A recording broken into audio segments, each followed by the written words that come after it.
Good evening, everyone, and welcome to the All Candidates Forum for the town, the municipality of Tantramar. My name is Carol Cooke. I'm a Sackville resident, and I'm part of the Citizens Committee for Informed Elections. And thank you, I will be your moderator this evening. Bonsoir tout le monde. Je vous souhaite tous la bienvenue à notre forum des candidates pour la ville de Tantramar. Bienvenue à tous. Je m'appelle Carol Cooke, et moi je suis la modératrice pour ce soir. I would also like to extend a warm welcome to all of the Tantramar residents who will be listening, not live tonight, but at a later date via CHMA or CFTA taping of this forum. We're going to begin our meeting tonight by recognizing that we are meeting on land that has been inhabited by Indigenous peoples, and that we are located within the territory of the Mi'kmaq, the ancestral and unceded lands of the Mi'kmaq people. We thank all generations of people who have taken care of this land. Miigwech. Ladies and gentlemen, this evening could not have happened without the volunteer work of the Citizens Committee for Informed Elections. And even though they don't want me to, I'm going to briefly introduce the other members of our committee who are seated among you and at our soundboard. Laura Landon, librarian at Mount A. Bruce Wark, Wark Times, who keeps us in touch with what goes on at Town Hall. Ron Bickle behind me, CFTA News and Radio in Amherst. We also would like to extend our thanks to Mike Robar of CHMA Community News, and Siley, I'm not sure where she is, but she's the manager of CHMA. Thank you for you to be here. And I would like you to know that this is our fourth, thank you.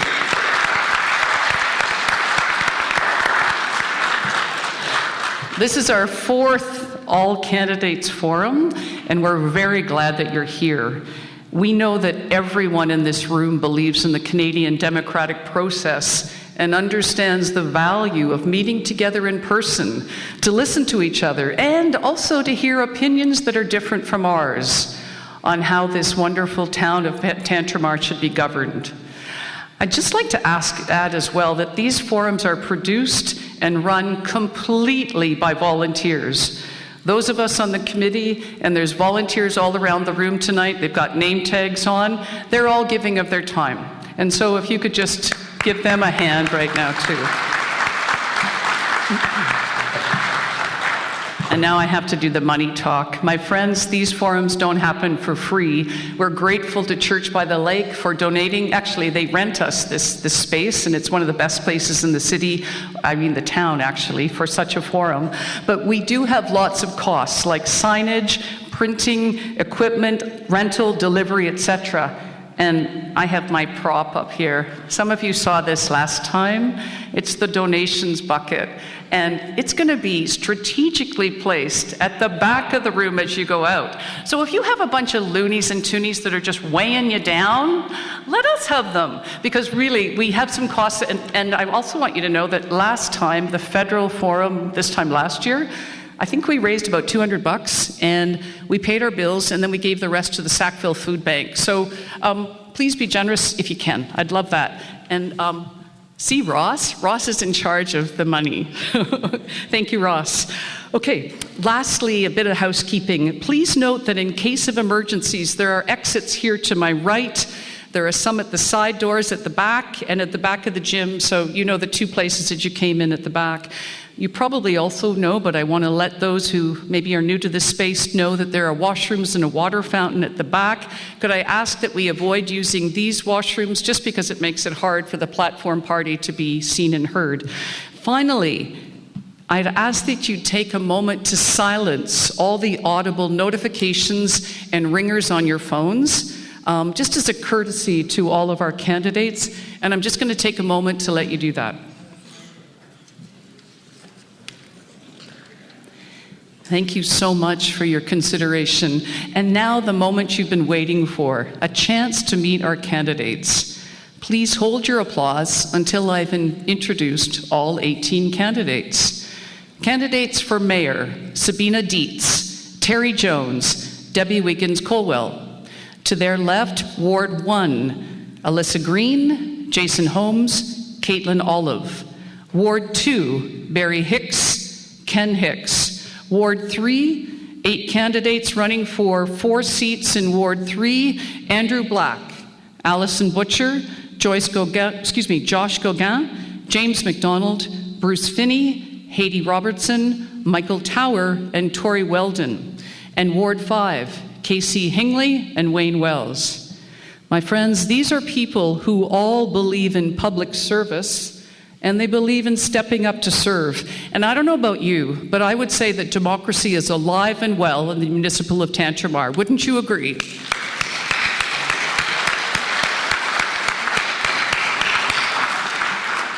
Now, you may be thinking, but where is Ward 4? Well, maybe you know that Kristin Leblanc is the acclaimed candidate, and she is our councillor-elect, and so she doesn't have to really convince anybody tonight because she's got the job, but I would like to welcome her to the mic to give some introductory comments. Would you please welcome and congratulate Kristin Leblanc?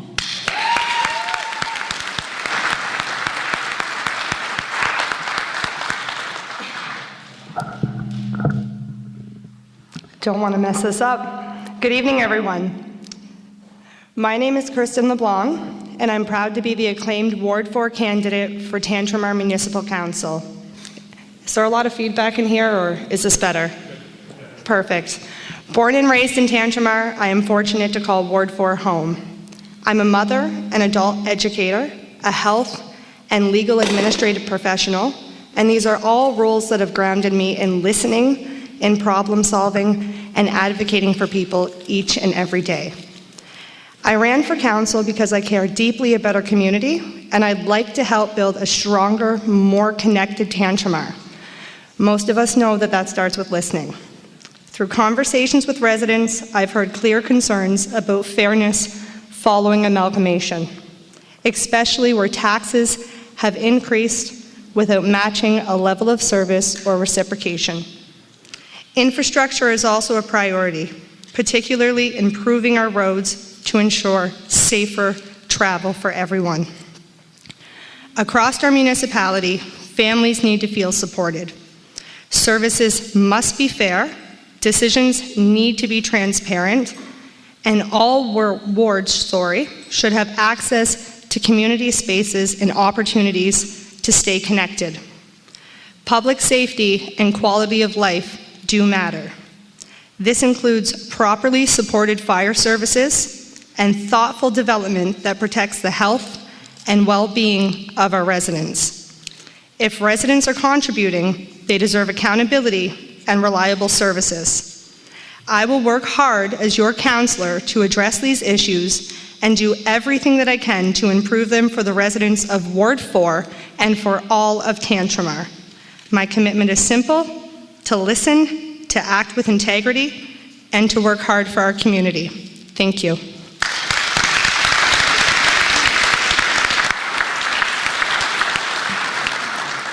And just in the spirit of camaraderie and just getting to know and talk in person, getting us off our phones is one of my biggest things I want to do. We will be hearing their opening remarks. But ladies and gentlemen, please take a moment to just say hello to the person on your right or left and say hi. Thank you.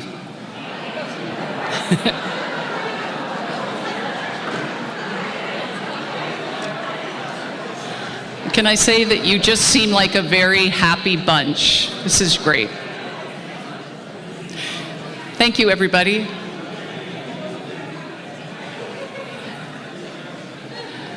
Okay, we're going to start now with our opening remarks from each candidate. They know that they have a minute to speak, and we actually have a timer planted in the audience to give them a sign when they know that they need to wind her down. We are going to go in alphabetical order, starting with the mayoral candidates, right across the room to Ward 5, and at different parts in the evening, the order will be changed up. Ladies and gentlemen, would you please welcome the first mayoral candidate, Sabina Dietz.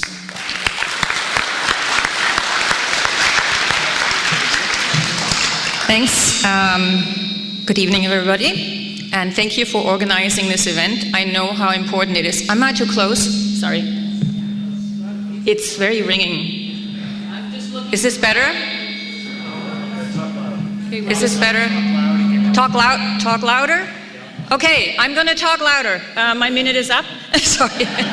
So thank you for organizing this, and thanks so much for coming out. Like Carol said, this is really important to this community. The role of a council is to make informed decisions to the best of the entire community. As a councillor, that takes time. It requires council members to be fully engaged on all issues. There's a lot to do, there are a lot of concerns. There are no quick fixes, no matter what some people may think or say. It's always more complicated and more complex. To address issues and challenges, council needs to be working together, council needs to work with staff, and council needs to work with the community. My promise to this community is that I will bring my knowledge, my experience, my leadership skills, and my deep understanding of how municipal governments work, and support our community in being the best community that it can be. Thank you.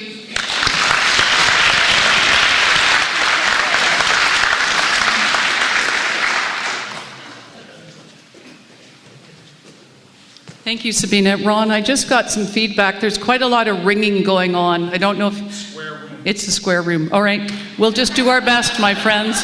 Please welcome now the second mayoral candidate, Terry Jones.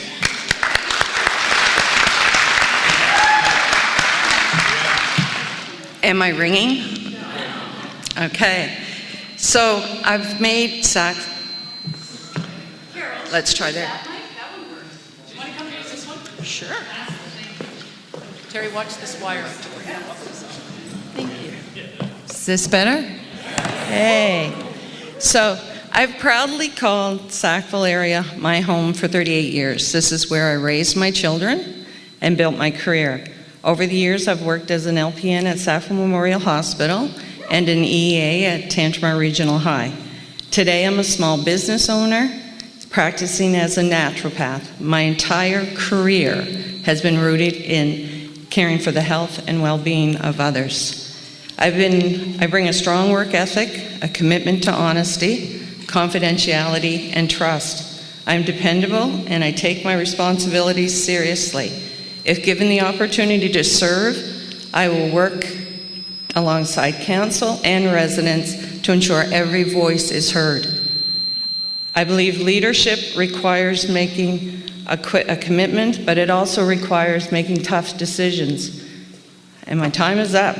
So I guess I was just going to say some of those decisions will be unpopular, but I stand for the betterment of the municipality. Thank you. Thank you, Terry. Third mayoral candidate, watch the court. If you'd like to use my mic, Debbie Wiggins-Caldwell, please welcome her. Thank you, Carol. Hello, everybody. It's nice to see such a big crowd out here. I'm Debbie Wiggins-Caldwell. I was born here in Sackville. I raised my 3 children in Dorchester. I ran 3 small businesses in Dorchester, and after retirement, I became the mayor of Dorchester, and after amalgamation, I became Ward 1 councillor for Dorchester. And now that it's time to move forward and step up to the next step. I'd like to, some of my platforms, I'd like to build a community where every voice matters, and strengthen the local services that the people rely on in the community, and promote sustainable growth that protects Tantramar as a special area that it is, and bringing transparent and collaborative leadership to Town Hall. And I am running because I believe deeply in Tantramar and the good that we can do when we work together. Thank you.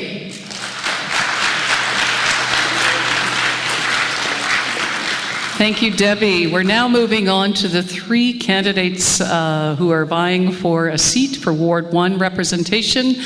Would you welcome Alyssa Green? Yeah.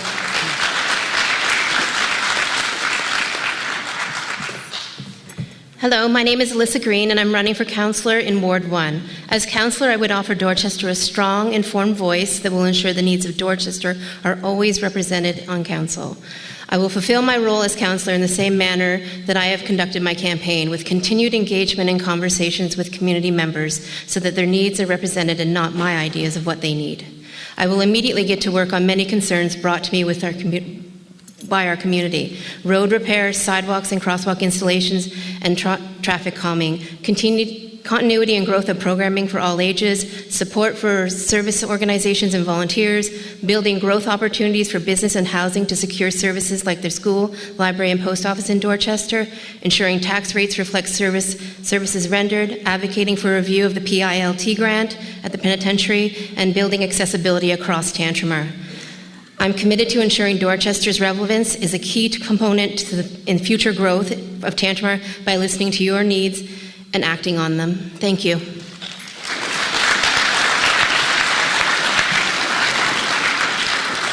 Thank you, Alyssa. Please welcome Jason Holmes.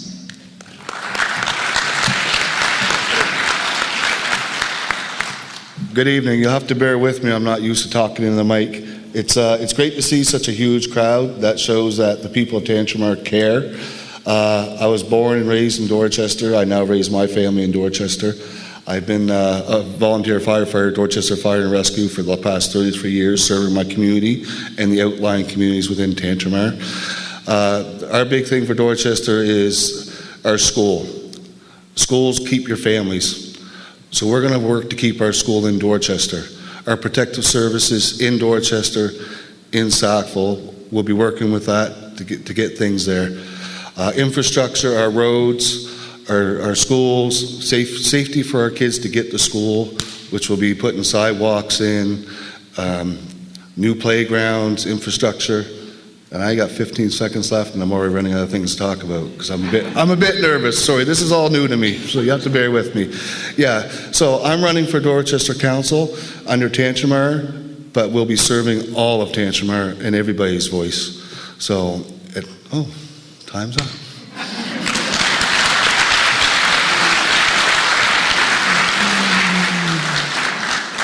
Thank you, Jason. Please welcome again for Ward 1, Caitlin Olive.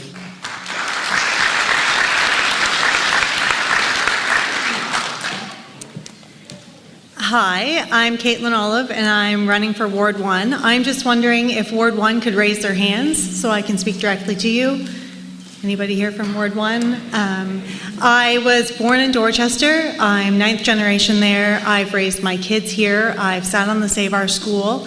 I have advocated alone as an LSD member to have our bridge and a rough corner of Undermine Road replaced. I was successful with Bernard Leblanc, or at the time MLA, in having those dangerous road repairs done. I look forward to bringing that to our council, if elected, to help bridge the gap between LSD and provincial on our roads leading in and out of our ward. I also really look to advocate for youth programs, and 15 seconds left. I'm really looking to advocate to keep our school open by adding a bilingual program and adding some things to our parks and our infrastructure, sidewalks, keeping our roads nice and safe. Thank you. I have lots more to say if you want to talk to me later. Thanks.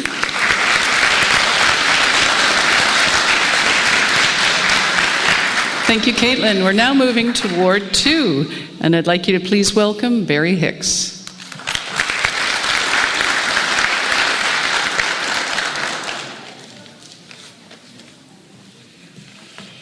Thank you, Carol. Good evening, everyone, and thank you for coming out tonight. My name is Barry Hicks. I am proud to be seeking re-election to represent Ward 2 and continue serving all of Tantramar. For those of you that don't know me, I am a lifelong resident of British Settlement. I've worked for 40 plus years for the former town of Sackville and Public Works Department. The first 20 years as a heavy equipment operator and the last 20 plus years as superintendent of Public Works. I retired from the town in 2017. My first term came with a steep learning curve, especially with changes brought by municipal reform. But it has been an incredible opportunity to learn, grow, and advocate for our community. I've gained valuable experience and I'm ready to build that work. I'm a grassroots candidate, and I've always believed in working for not just Ward 2 residents, but for all of Tantramar. There is important work underway, and I would be honored to continue that work for you. Thank you.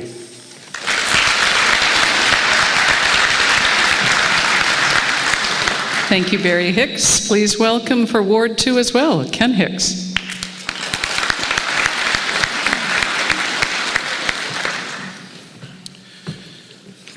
Good evening. My name is Ken Hicks. I'm a lifelong resident of this community, former councillor, and I've spent my career in public safety. I'm running for Ward 2 because I believe Tantramar is at a crossroads. Over the last few months, we've seen a catastrophic delay in leadership, most notably with the fire department, where 12 dedicated volunteers felt they had no choice but to step away. But the fire service is just a symptom of a larger problem. That problem is a lack of transparency. Information is being bottlenecked at the CAO's desk, leaving both council and the public in the dark. We are paying for reports and investigations that we aren't allowed to see. I'm running to break that cycle. I want to bring a no-filter approach back to Town Hall, where the people of Ward 2 and Tantramar are treated as partners, not afterthoughts. It's time for a councillor who listens first and acts. Thank you.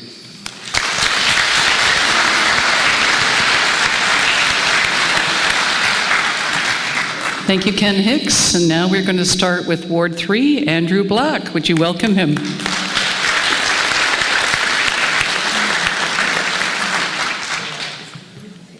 First want to say, super happy to be here. Thank you to the organizers for putting on the forum. Thank you for all of you being here for this super important event.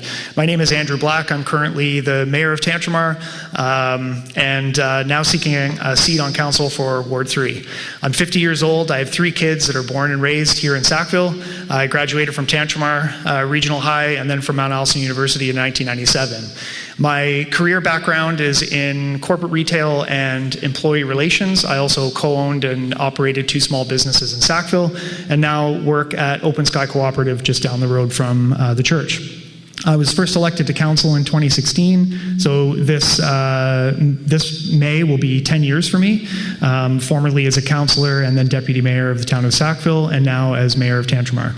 I'm also past president of the Union of Municipalities of New Brunswick, an organization I've been with for almost 5 years, advocating on behalf of 87% of the population of New Brunswick at the federal and provincial level on municipally related issues. My time is up, but I just want to say I'd love to have the chance to continue to do the work and fight and rally for the community that I love. Thank you.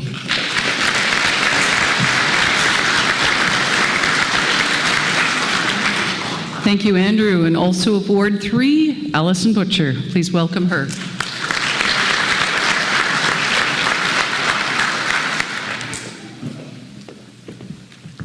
Hello, everyone. I'm Alison Butcher.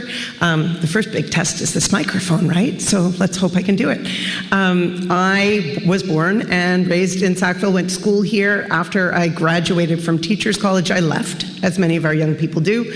I lived in Ottawa for a decade, and then I came back in the late 90s, and my husband and I have raised 2 daughters here. I am an early childhood educator. That has been my entire career, and I work at the high school now and have since 2003. I have been a counselor. It will be 10 years in May. I know that there have been contentious issues over the 10 years I've been on council, but I have to say I'm proud of the job I've done. I started my first time because my children, I thought it was important that they saw that you gave back, and I was delighted to discover I enjoyed being a part of the process and working as part of a team, and I really hope that I can continue to do that and give back to this community. Thank you.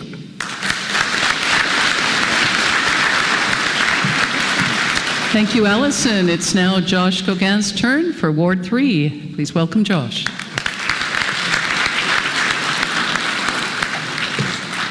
Good evening, everybody. I'm not going to continue a trend. I was not born and raised in Sackville. I moved to Sackville 20 years ago when I met my beautiful wife, Sarah, and together we have a child that's 16 years old. I've learned a lot in the last 3 years on council and definitely want to keep on advocating for you guys. A little bit about me, I am the group commissioner for the Sackville Scouts.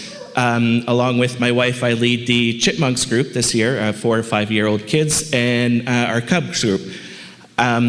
During my free time, I like to go on walks with our Border Collie Chester. And for work, I've been at Monaris for about 19 years. And there I work in the IT department where I try to put out fires. So if something goes wrong, I gather everybody together, which definitely gives me a bit of experience on dealing with some of the issues.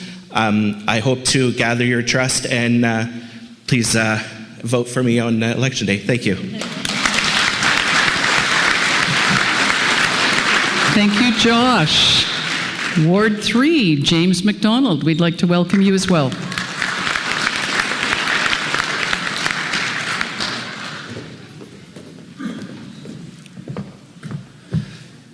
Good evening. My name is James McDonald. I'm a resident of Tantramar. I was born and raised in Rockport, where in my teen years, I washed dishes and ate my mother's profits at her local tea room. Today, I live in Sackville, and my career has spanned customer service, construction, and now my work as a professional driver.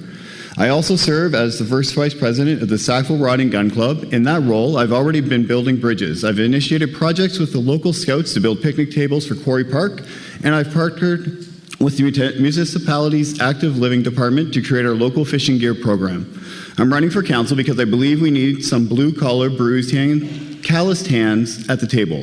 I want to be the link that holds the residents and the municipality together as one. If elected, I will bring that same hands-on approach to open communications. I will make it a priority to be accessible and ensure that when residents reach out, they get a response and stay informed.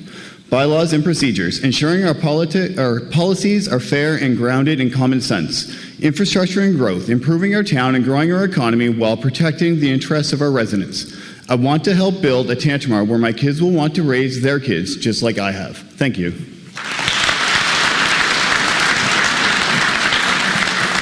Thank you, James. Bruce Finney, Ward 3, please come up.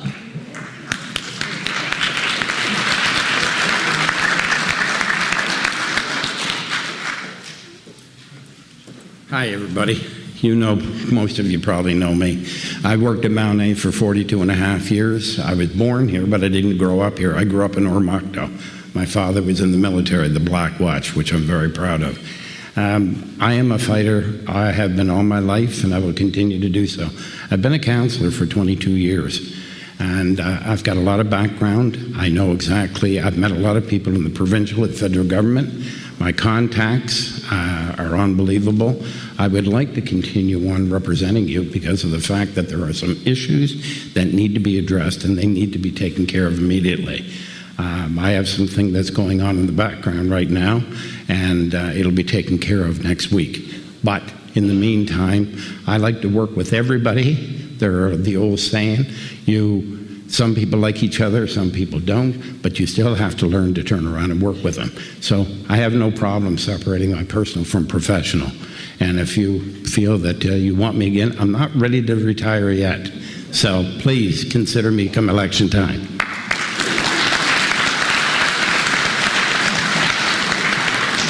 Thank you, Bruce. Still in Ward 3, please welcome Haiti Robertson.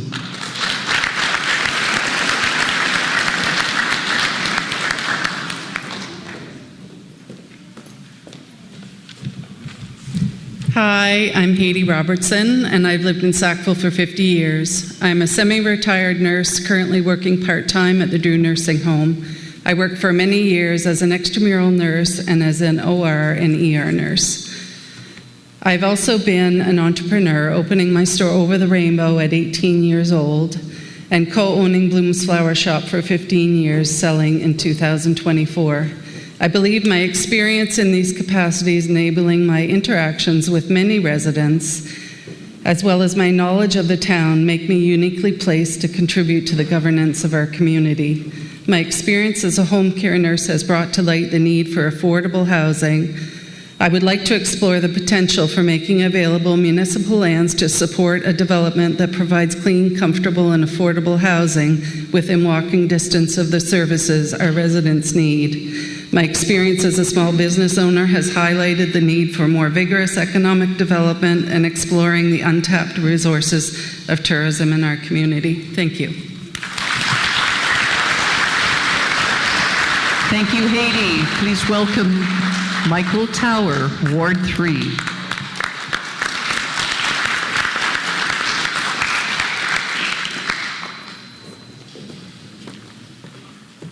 Good evening and welcome, everybody. I have been born and raised in this area. I lived in Sackville and Dorchester, and my roots go down to Rockport and Dorchester Cape. But I want to tell you now that I'm looking for re-election, and I will continue to listen, and I'll take all your concerns forward. I will speak for you consistently.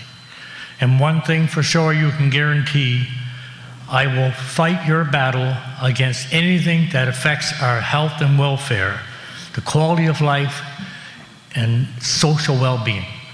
I will also fight for things that are good for Tantramar, because that's the way we have to look at it. So if re-elected, and I'm asking you for that, when you get your ballot, review the list, go to the bottom and start voting. Vote Mike Tower. Thank you.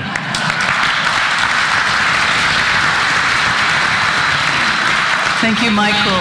Oh, sorry, folks. The last candidate for Ward 3, please welcome Tori Weldon.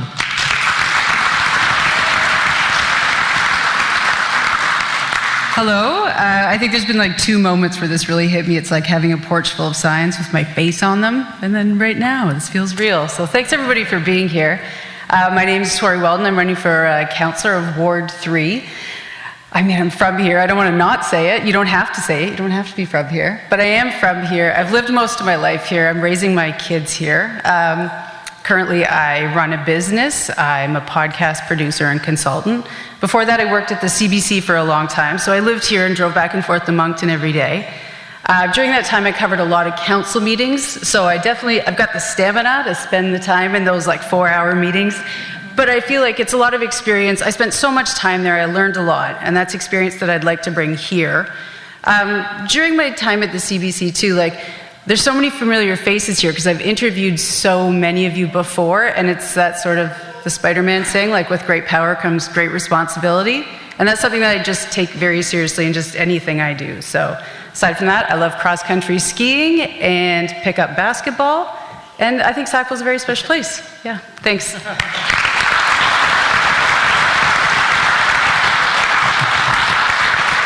Thank you, Tori. And moving on to Ward 5, would you welcome Casey Hingley, Ward 5.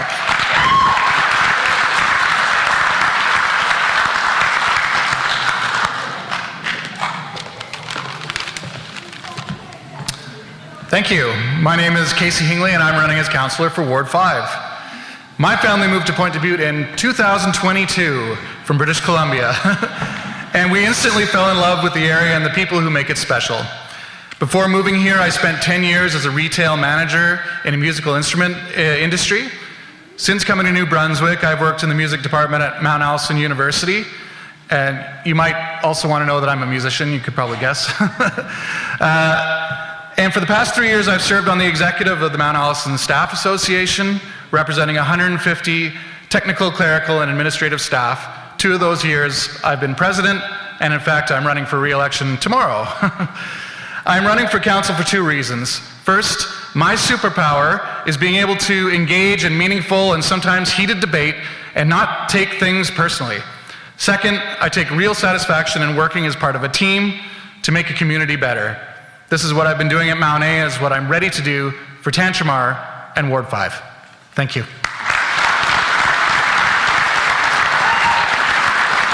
Thank you, Casey, and please welcome Ward 5 candidate Wayne Wells.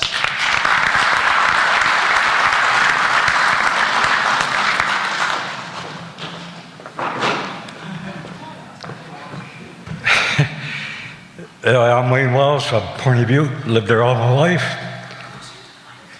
And I've been on the Point Dubuque Fire Department 42 years, chief for 15.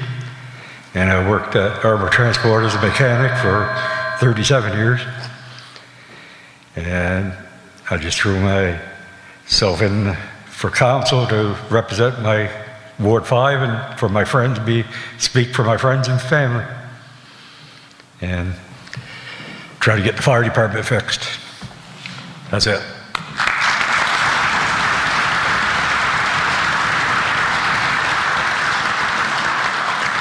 Well, ladies and gentlemen, I don't know if you've noticed, but I'm a former school teacher, and all 18 candidates kept within 1 minute. Are they not cool? Thank you. Okay, I am going to try and get both mics going. One of my committee members, also known as my sober second thought, said give that a try.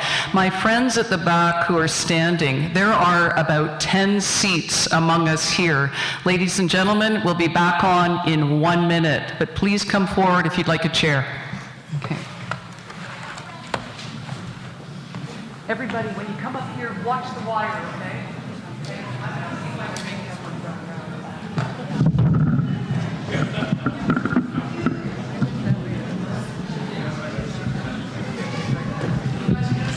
Is that cool?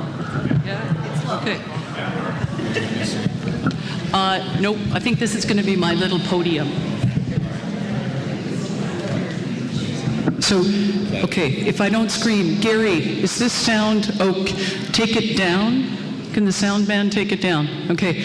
Gary, thumbs up, good or bad? Okay.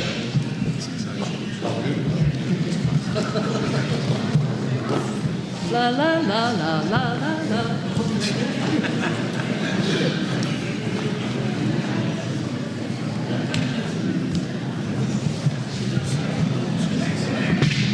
Oh, okay. All right, we're back on. Ladies and gentlemen, we are doing great for time. I want to just briefly tell you the format for the evening. We're going to start with a question that all candidates received in advance. Then we're going to proceed to questions from the audience, and you've probably already noticed there's going to be a mic there that's taken care of by Noah, and Emily's going to be helping marshal you on that side. We will do questions from the audience. We've got a couple that have been sent in to the forum email address, and that's going to take up the bulk of our program, because am I right? You want to ask questions of your candidates, yes? Okay, and then we're going to have closing remarks. And if all goes well, we should be done by about 9:15. So I'm hoping you'll be able to stay for the duration. Okay, the next part of our evening is to listen to the candidate's response for a pre-assigned question. And the question that our committee has decided upon for all of you people to answer before we go to questions from the audience is as follows. And I want to just give you a little bit more information about how we chose this question. We decided to make the first question, which as I say they've all received in advance, to be about the proposed gas plant in Centre Village. We've chosen to address this question right away so that we can move on to more directly municipally focused questions in our short time here tonight. The proposed gas plant in Centre Village is a big issue in Tantramar. We all know that approval of the plant is not within municipal jurisdiction.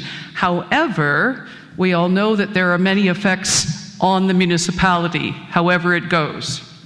Except for Ward 4, where our candidate-elect is acclaimed, and she has made her position on the gas plant very clear, Ward 3, the 8 candidates behind me, are the closest as the crow flies to the proposed gas plant.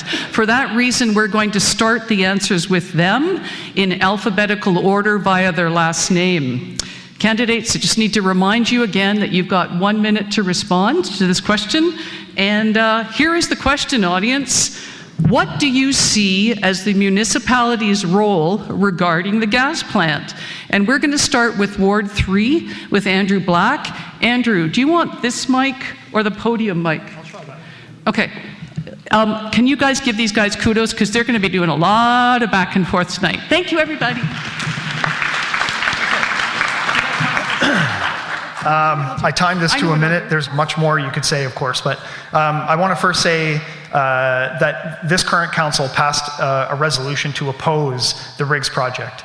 So we are bound by that opposition, we are bound by that resolution, and a council that will be coming in June is also bound by that resolution unless they decide to change it, which if I was elected, I would absolutely not do that. Even though it's been recognized that the Riggs project from day one is not under municipal jurisdiction, which means it's difficult for us to put our teeth into it, there are certainly things that we can do as a municipality. There are amazing groups that are doing work on action on this issue already, so it's up to the municipality to continue to work with those groups, like the Protect the Chignecto-Isthmus Coalition, the Stop the Tantramar Gas Plant, these groups, for example, and anyone affiliated or adjacent to. Making connections with people at other levels of government and introducing them to those people doing that work, and then advocating on behalf of residents and pushing where we need to, when we need to. Thank you.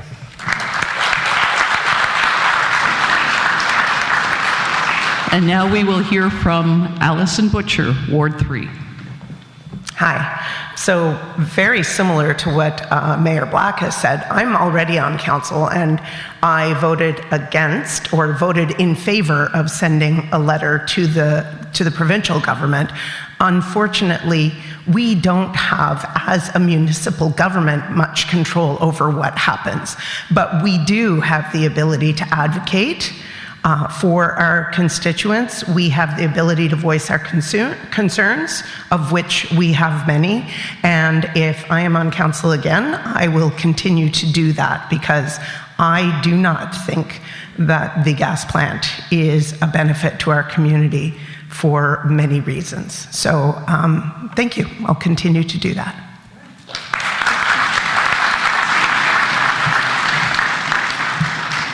And for Ward 3, Josh Gauguin. Good evening, everybody. I am on council also, and I did vote not to support the gas plant. As for what we can do as a municipality, we don't have much teeth in it, like the other candidates had said. But we can definitely push to make sure that if they do build it, that they're followed by, the regulations are followed, everything is to a T, and hold them out to be accountable for what they've told us that they're gonna do. Unfortunately, it's one of those situations that we don't have much say, but as a municipality and a bigger group, we can definitely make some noise and make our voices heard.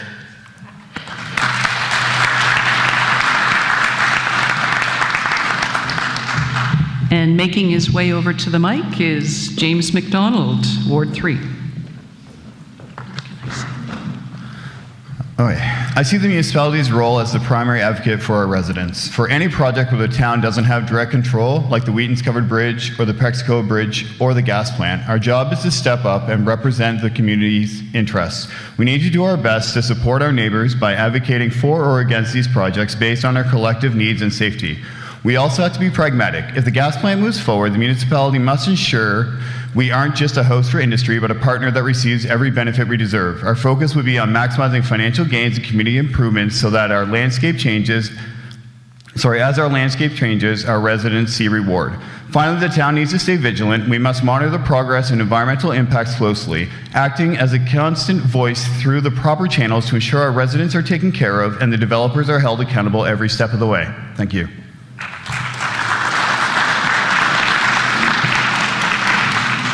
And as Bruce Finney's making his way over to the mic, also of Ward 3, just that question again. What do you see, Bruce, as the municipality's role regarding the gas plant?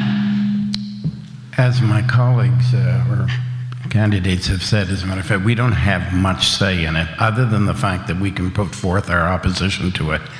I remember as a kid coming from Oromocto going to Midgik. I loved Midgik. The other thing I don't understand with what they want to do with this is why, I don't know. They put millions of dollars into the Atlantic Wildlife Institute, so why would they put that? And they're concerned about the environment, but then they turn around and put this gas plant up there. I don't know, the way of the thinking of some of their politicians, I really wonder. I'm opposed to it and always will be. A friend of mine said that actually she thinks it's a good idea, but it's the wrong place. Now, she's worked in the industry for many, many years, And the thing is I have to take her at her word because I trust her and I respect her. Overall, though, I don't think it's what we need here. And regardless of what people say, those who are in favor, I truly believe they're wrong, and I think we need to keep up the opposition to it. Thank you.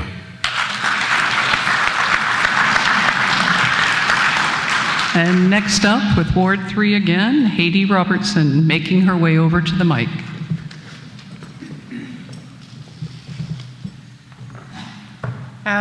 A big question. I feel a questionnaire should be done to see how the community members feel about this issue. Municipal Council follows the Local Governance Act to ensure local services to residents are maintained. I would encourage Council to continue to provide opportunities for informing the greater population of Tantramar. Would also encourage a robust review of all land planning documents and work to revise and implement new bylaws that encourage investment for responsible growth. Thank you.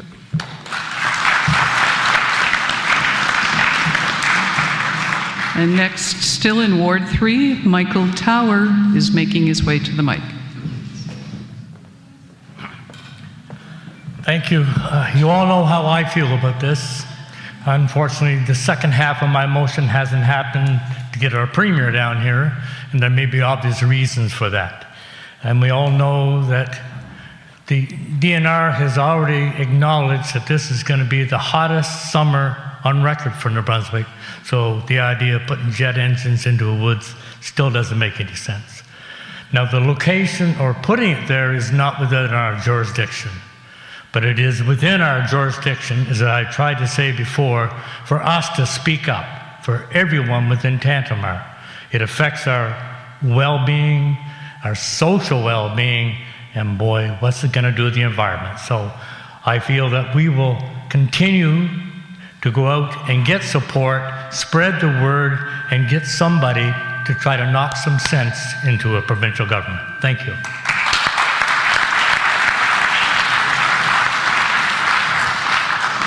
And Tori Weldon is next, making her way to the mic for Ward 3.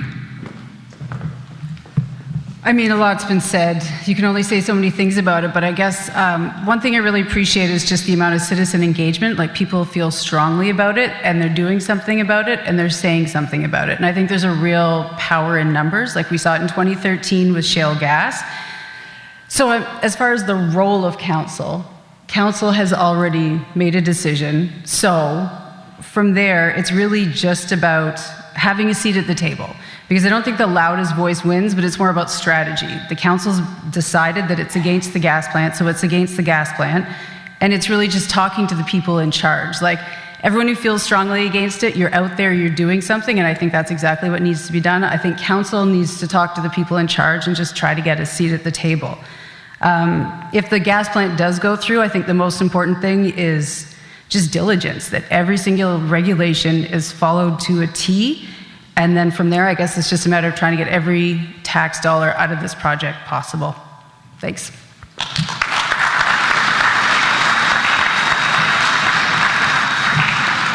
Thank you, Tori. And Ward 3, Casey Hingley, making that long walk to the microphone. Ward 5. Oh, excuse me, Ward 5. My first mistake of the evening. Casey Hingley, Ward 5. Thank you. I found this an interesting question for two reasons. First, there's the question of jurisdiction. What can a municipality actually do to influence the province? Formally, not much. We do not approve or deny a project like the proposed gas plant in Centre Village. But that does not mean we are powerless. Municipal governments can advocate strongly for their communities, work collectively through the Union of Municipalities of New Brunswick and other organizations, and speak clearly to the province about what local people expect and deserve. Our residents are also provincial voters, and when communities raise their voices together, I dare the province not to listen. Second, there's the question behind the question that I know a lot of folks are interested to hear. Where do I stand? At this point, I do not support the Riggs project. I would prefer a made-in-Canada solution, and I'm concerned about its proximity to Atlantic Wildlife Institute. I look forward to reviewing the environmental impact assessment and the Energy Utilities Board decision when they're released. Like many of you, I'm watching this project very closely. Thank you.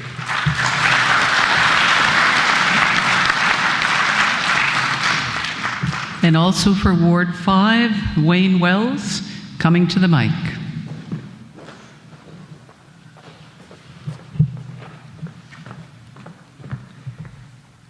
I really wasn't looking into the gas plant, but now that I've been looking into it, I don't think it's a good idea. And I think we should have more reusable energy like wind and solar power. And they should be looking at that.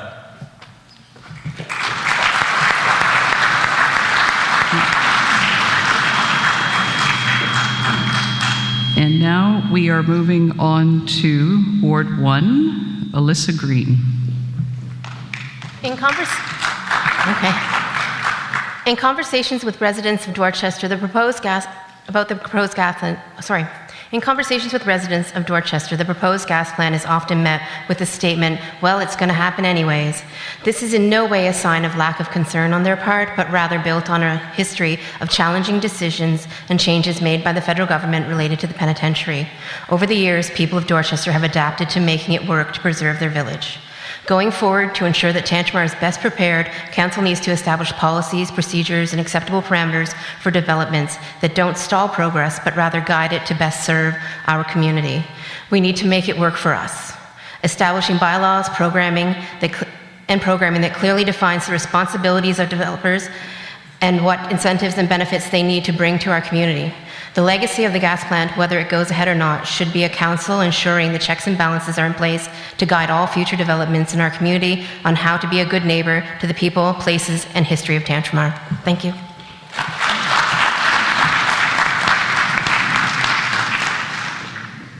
Jason Holmes, Ward 1.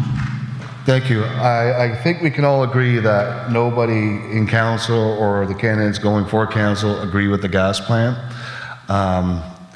What we can do is support the local groups who are challenging it, make sure if they are going to do it, that they follow all their policies, all their safety procedures. In a time where we're in droughts and our climate is changing, now with the people out there are going to have to worry about their wells drying up and their clean drinking water being contaminated from the plant. So we need to really stress to the government, provincial, federal, that they need to keep these people in check. I don't need the whole minute.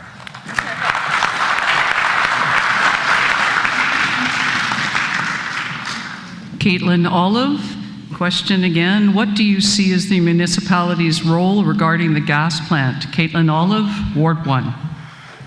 Hi, I agree with Council's current statement on opposition of the gas plant. Deciding to run for council, I decided to attend the council meeting in April, and I had the honor of getting to listen to Mr. Gregor McCaskill speak about the economics of the gas plant. The environmental aspects are horrible. We've all heard about that, but the economics are horrible for New Brunswickers as a whole. I would urge people to listen to Mr. McCaskill speak anytime you get the opportunity, or to go onto YouTube and listen to the first 10 minutes of the council meeting. It's very informative. I looked at my platform of common sense, balanced approach to things, needs over wants, facts over feelings, preserving our services and our environments, and advocating for a place where our kids can call home for generations to come. And this gas plant is not it. Thank you.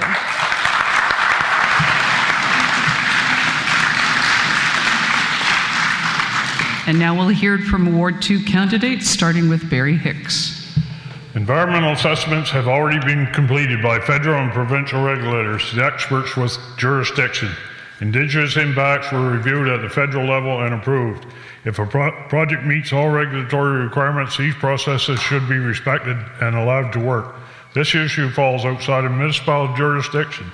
It is not Tantramar's council role to decide on it. The town has been pulled into something it doesn't control, and residents ultimately pay the price. Time and resources are limited. Council and staff should focus on core municipal responsibilities such as fire service, policing, road maintenance, fair taxation, recreation and cultural programs, economic development. When council is distracted out of scope issues, service delivery to residents suffers. Concerns about projects like this should be directed to the appropriate levels of government, MLA and MP, not municipal council. The roles of the council is clear. Listen to the residents and act on issues within its authority. This project also brings tangible local benefits, approximately 12 jobs, increased tax revenue to support communities. The bottom line, council must respect jurisdictions, stay focused on local priorities, and make decisions that improve residents' day-to-day lives. Thank you, Barry. Okay. And Ward 2, also Ken Hicks. So on the issue of the gas plant, I want to be very clear. As the candidate for Ward 2, my opinion is secondary to my obligation to the people in Ward 2. In my conversations at the door, I hear many who say this plan is necessary for energy security and for jobs. And I hear others with valid concerns about the location and the impact. My job is to ensure that Ward 2 is no longer the silent partner in these provincial discussions. Ward 2 wants to be heard, and I will be that voice. We know that the energy grid is changing. Transitioning towards renewable is the future, but we need grid security now. If Tantramar is to host this infrastructure, we shouldn't just deal with it. We should capitalize on it. We should be leveraging this to become a regional energy hub, attracting battery storage industry and high-tech spin-off jobs that come with it. Let's turn a provincial mandate into a local economic win. But whether the plant is built or not, there are urgent issues inside our own borders that cannot wait. And we need the council to focus on that. Public safety. We cannot have an energy hub without a stable, fully supported Sackville Fire Department. We need a formal return to work plan for our volunteers, period. Thank you, Ken.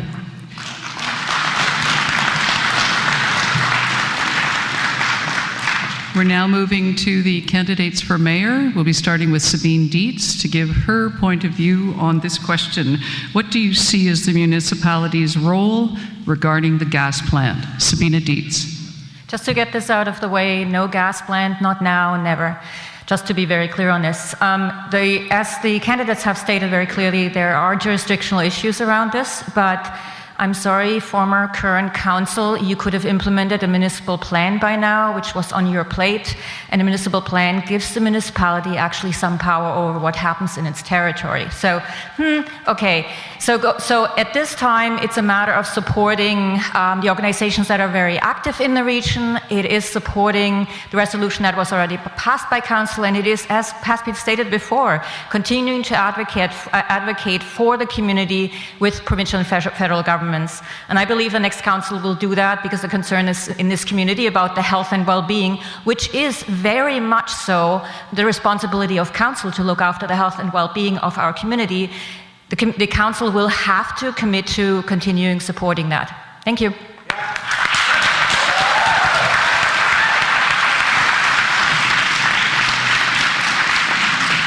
And still in the mayoral candidate, now we're going to hear from Terry Jones. I had a speech, but I think I'll just speak from the heart instead. The Tantramar Center Village gas plant is my neighbor. I know what's going on up there. I know it's bad, and it's not something that we can look away from. It's time for mayor and council to step up, get loud, be a public leader instead of just sending letters. We don't have to wait for Premier Holt to come visit us. We can get in our cars and drive to Fredericton and meet with them. It's time to demand some answers. The plan is not a go yet. We still have the EUB process, which is not finished. We still have the provincial environmental assessment, which is not finished.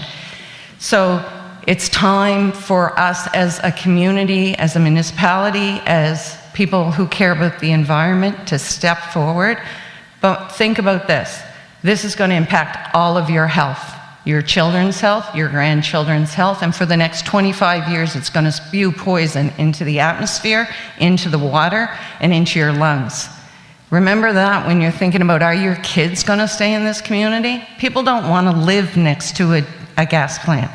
Property values are dropping out there like a rock, and it hasn't I'm gonna have to even interrupt started you, to build. Terry. Thank you very much. Our last candidate.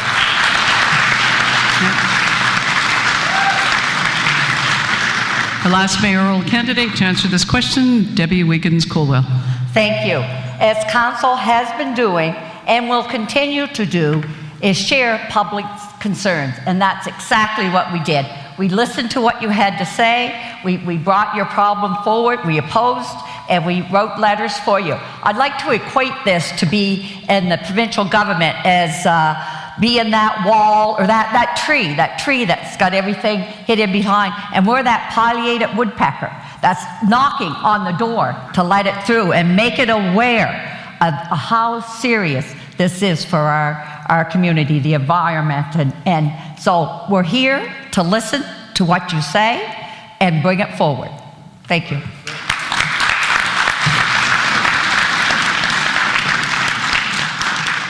My friends, in about 1 minute, we're going to get on to the part you've been waiting for. You might want to start making your way to either side of the gym, and we're just going to do a little bit more mic arranging. And maybe you'd like to take this time to just talk to the people and your friends around you about all these responses. What do you think? Be right back. Okay, everybody, we can just resume your seats. We're going to start as soon as we can again. Thank you. 30 seconds and we're back in, everybody.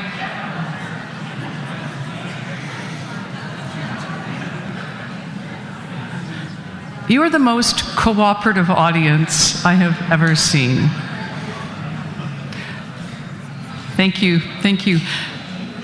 Well, I haven't emailed in question to our forum email address, but we're going to jump into questions from you. You people are here, and we think we should give the bulk of the time to you. So again, I guess I'm looking at a couple of questions on either side, and I'm just going to give you a few guidelines, and I'll be as brief as I can. So people who are starting us off at the mic, we'd like you to introduce yourself. Please tell us to whom you'd like to direct your question.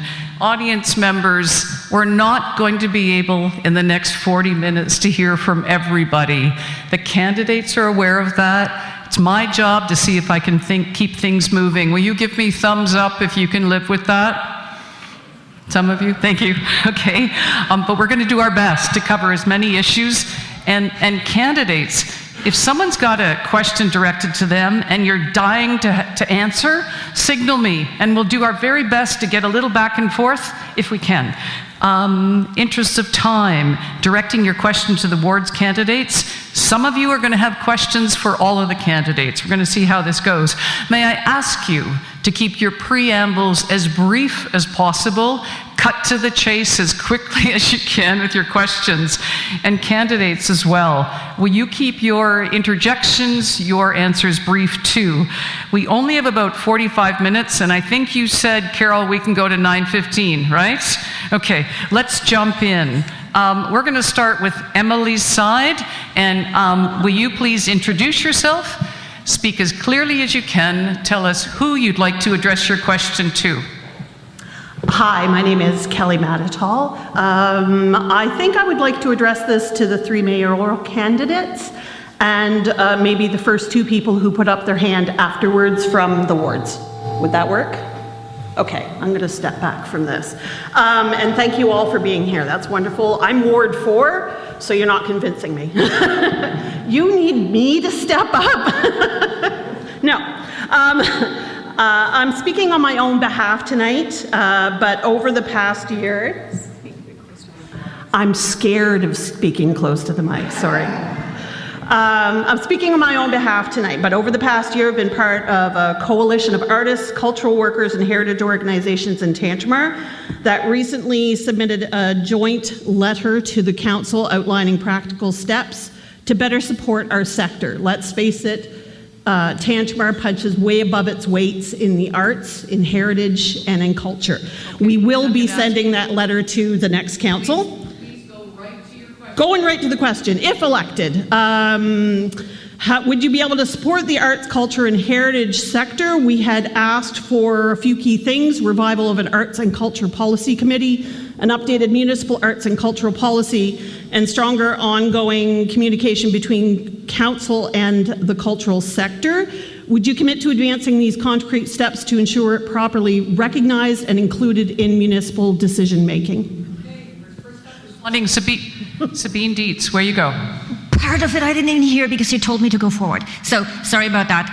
Yes, so the arts and culture sector in Tantramar is really important and it needs to be supported. It's been supported by the community over the past years, past decades anyway.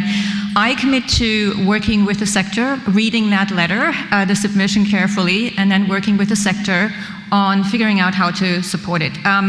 The committee of council, those are the tools that committee has in place to allow an interaction, conversations between various sectors of the community, various interests, whether it's health or whether it is arts and culture. Thank you. And Terry Jones is going to respond to that same question. As mayor, I can't commit to anything as far as commitment to do those things. I don't know what's in your letter, so I would have to see that. I do advocate for the arts. I think that it's something that we have a rich cultural heritage. We also have, many, many, many talented people in variety of art forms. And our heritage is in music and art.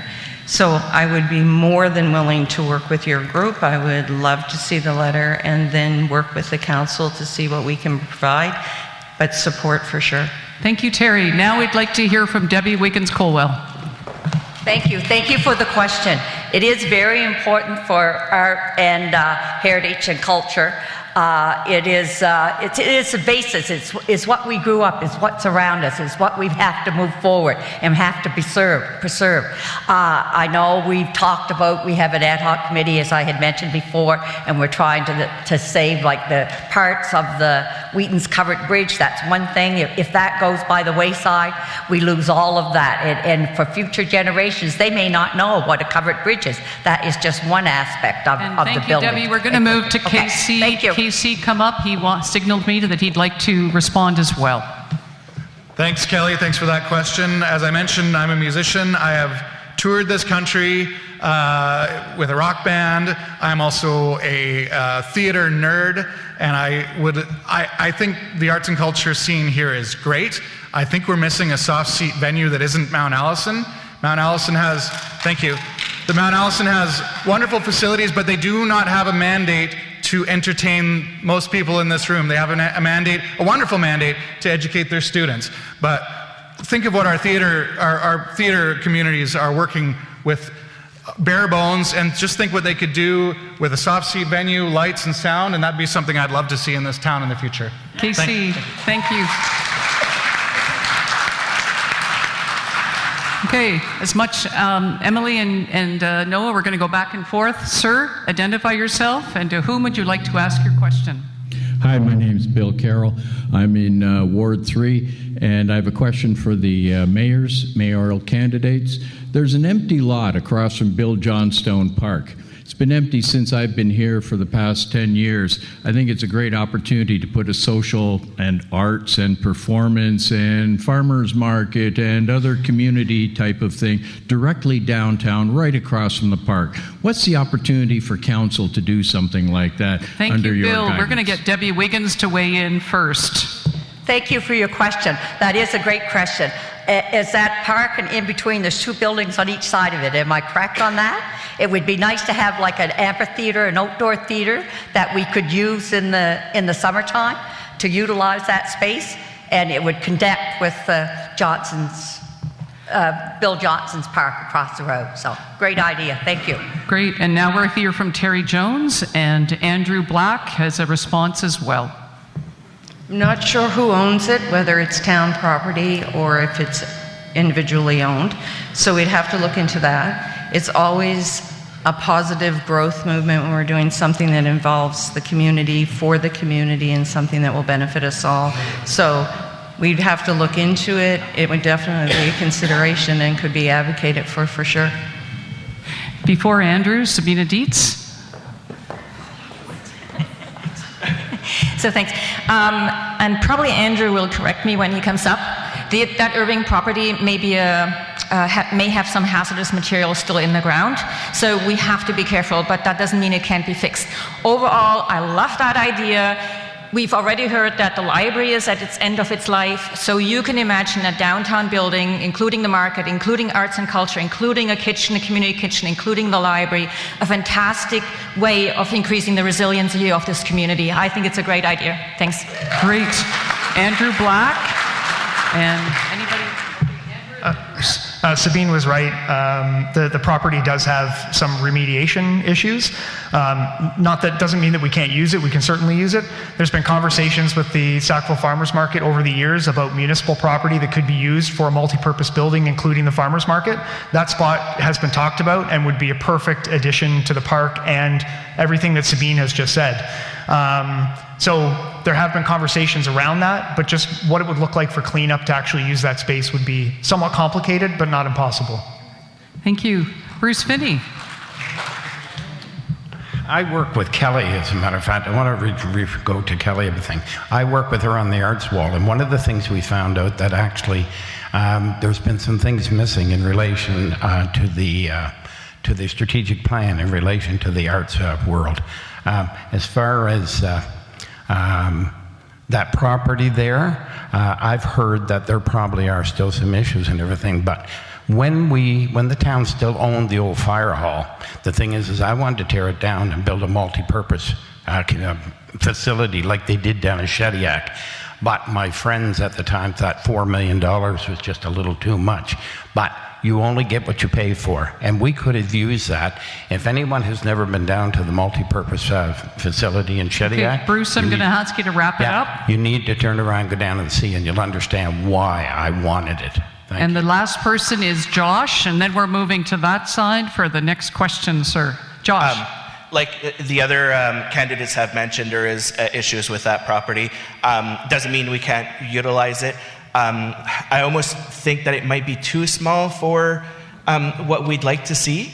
I've heard a lot of issues with the farmers market. They would need a permanent spot. I'd love to have a multi-use building within the municipality, especially to target our teens.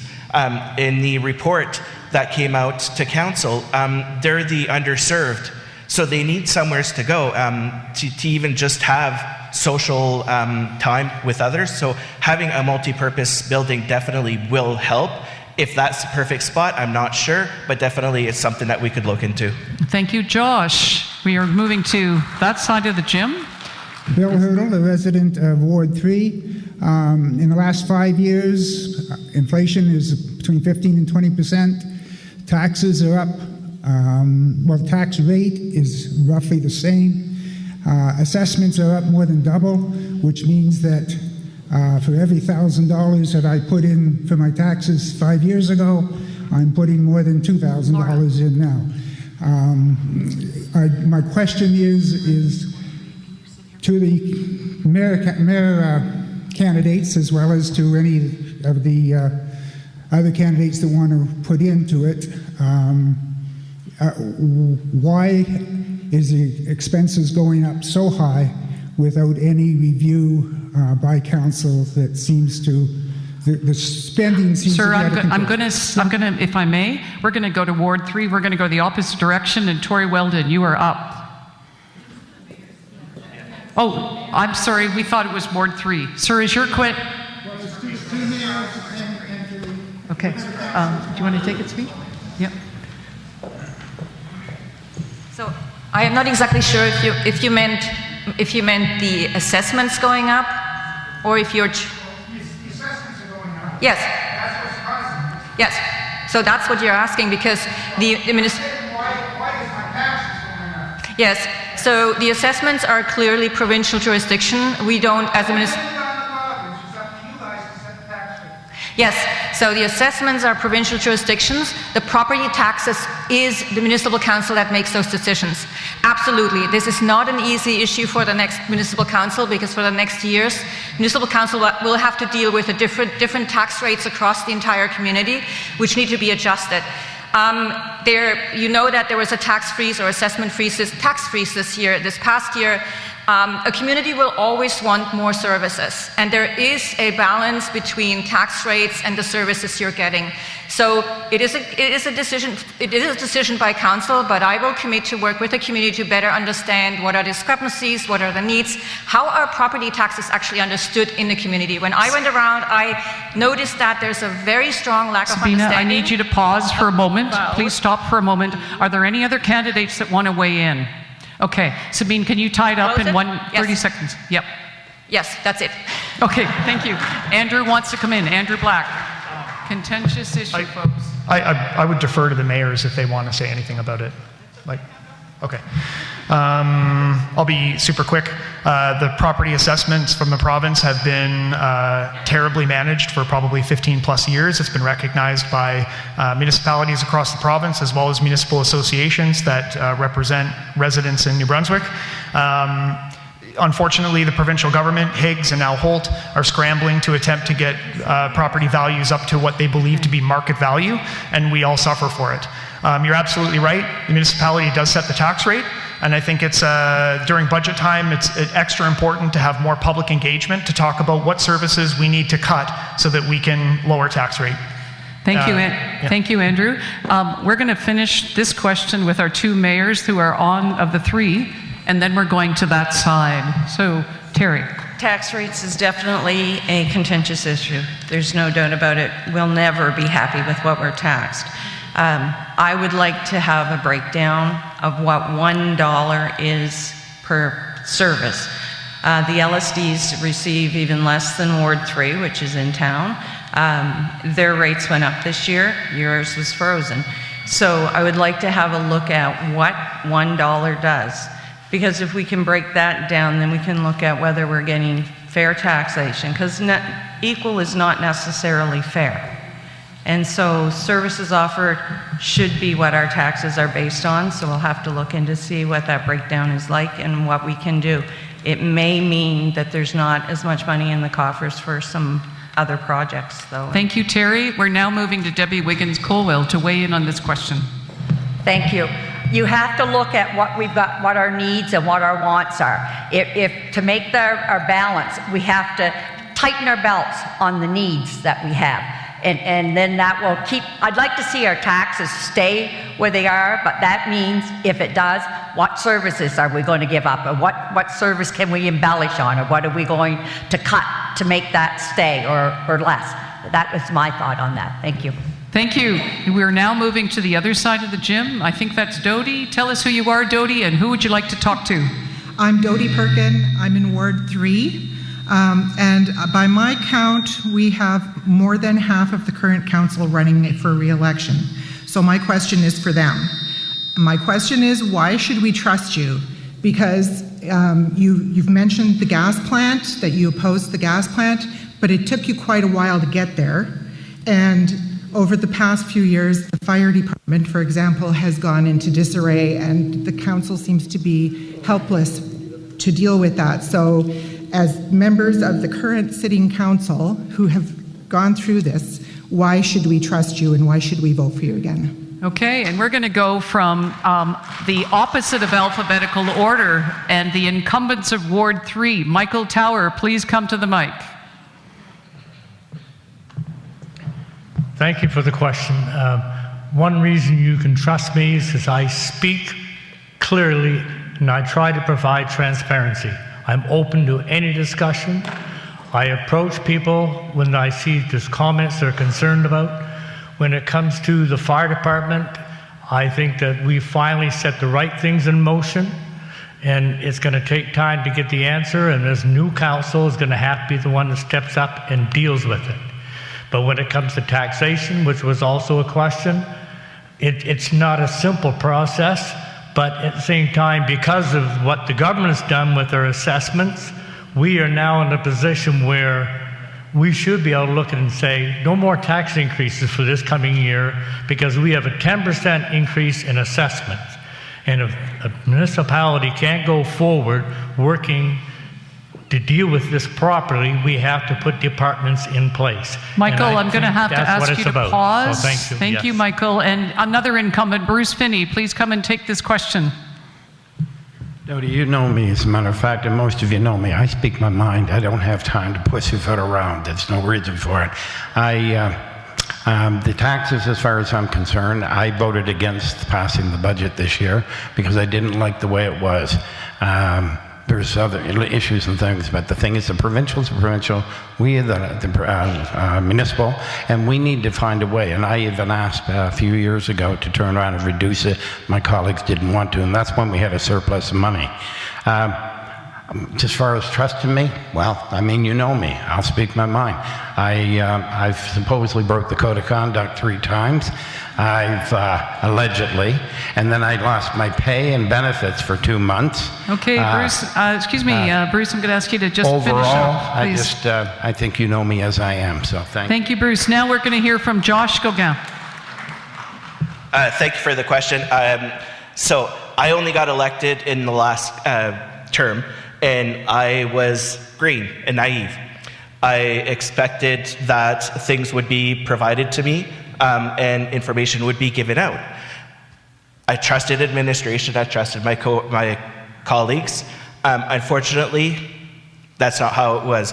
At this point, the motions are going on, and we want to make sure that the investigation is done correctly and right, so we don't have to deal with this come another election cycle. Thank you, Josh. Allison Butcher. Allison Butcher. So there's 2 parts to this. The first one I would like to address is the gas plant. Remember that council found out about it at the same time as everyone else, which was a source of great frustration for us. So we were blindsided at the same time as you were. And it took us a while to figure out what was going on, what it was all about, the same way it did for you. But we have done everything we could as a council to support what our constituents were wanting, and we're continuing to do that. The other part is the fire department. I was a part of the council when the Montana report came about, when that happened, and I have to say, I thought that what came out of that would be a solution and thought we were working towards it. And when we found out it wasn't, we are working, and it does seem like it's slow. I can tell you we've put in many, many hours. Thank you, Allison. We're going to move to Andrew Black to finish that question, please. I agree with everything that Councillor Gauguin and Councillor Butcher have said. I guess the only thing I'll add is that with the gas plant, yes, it took us a while to oppose it.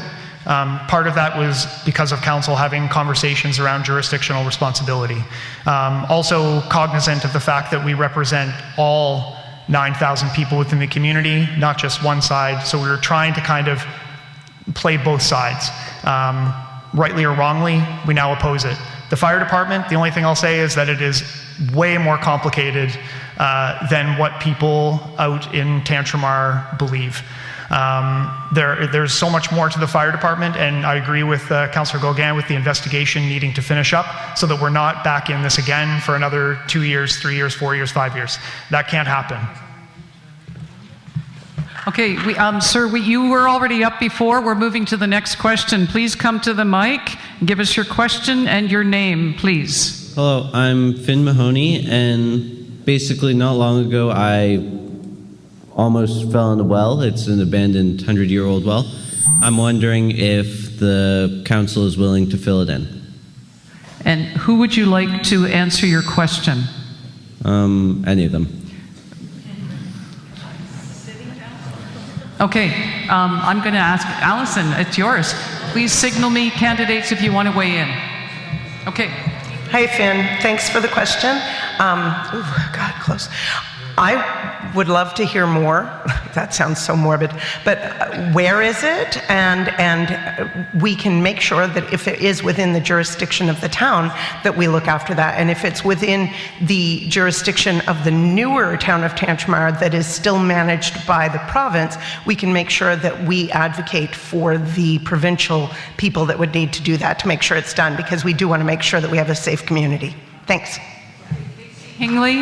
Casey Hingley, followed by Terry Jones. I won't take long. Yes. Oh, okay. And Terry Jones is coming to the mic for our radio audience. My dog actually fell in a 100-year-old well on my neighbor's property. My neighbor was Irving.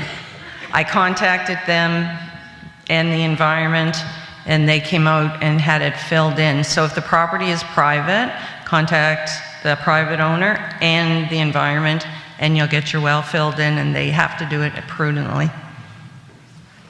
Great. Okay. And I'm just scanning all of you. I think we're going to move to this question on this side. Thank you. I'm Joyce O'Neill, and I was on town council for 16 years. 8 of those as a councillor, and the other 8 as deputy mayor and councillor. And I might say that I've been brokenhearted over the way that our fire department has fallen apart over the years. And I don't know, I just couldn't understand why our council couldn't step forward. But anyway, and as far as asking anyone special to answer, all I'd like to know is if those that are willing to fight like the devil to get our department back on to where it should be, I'd like to just see you stand and show that you're interested. Thank you, Joyce. Thank you. Okay.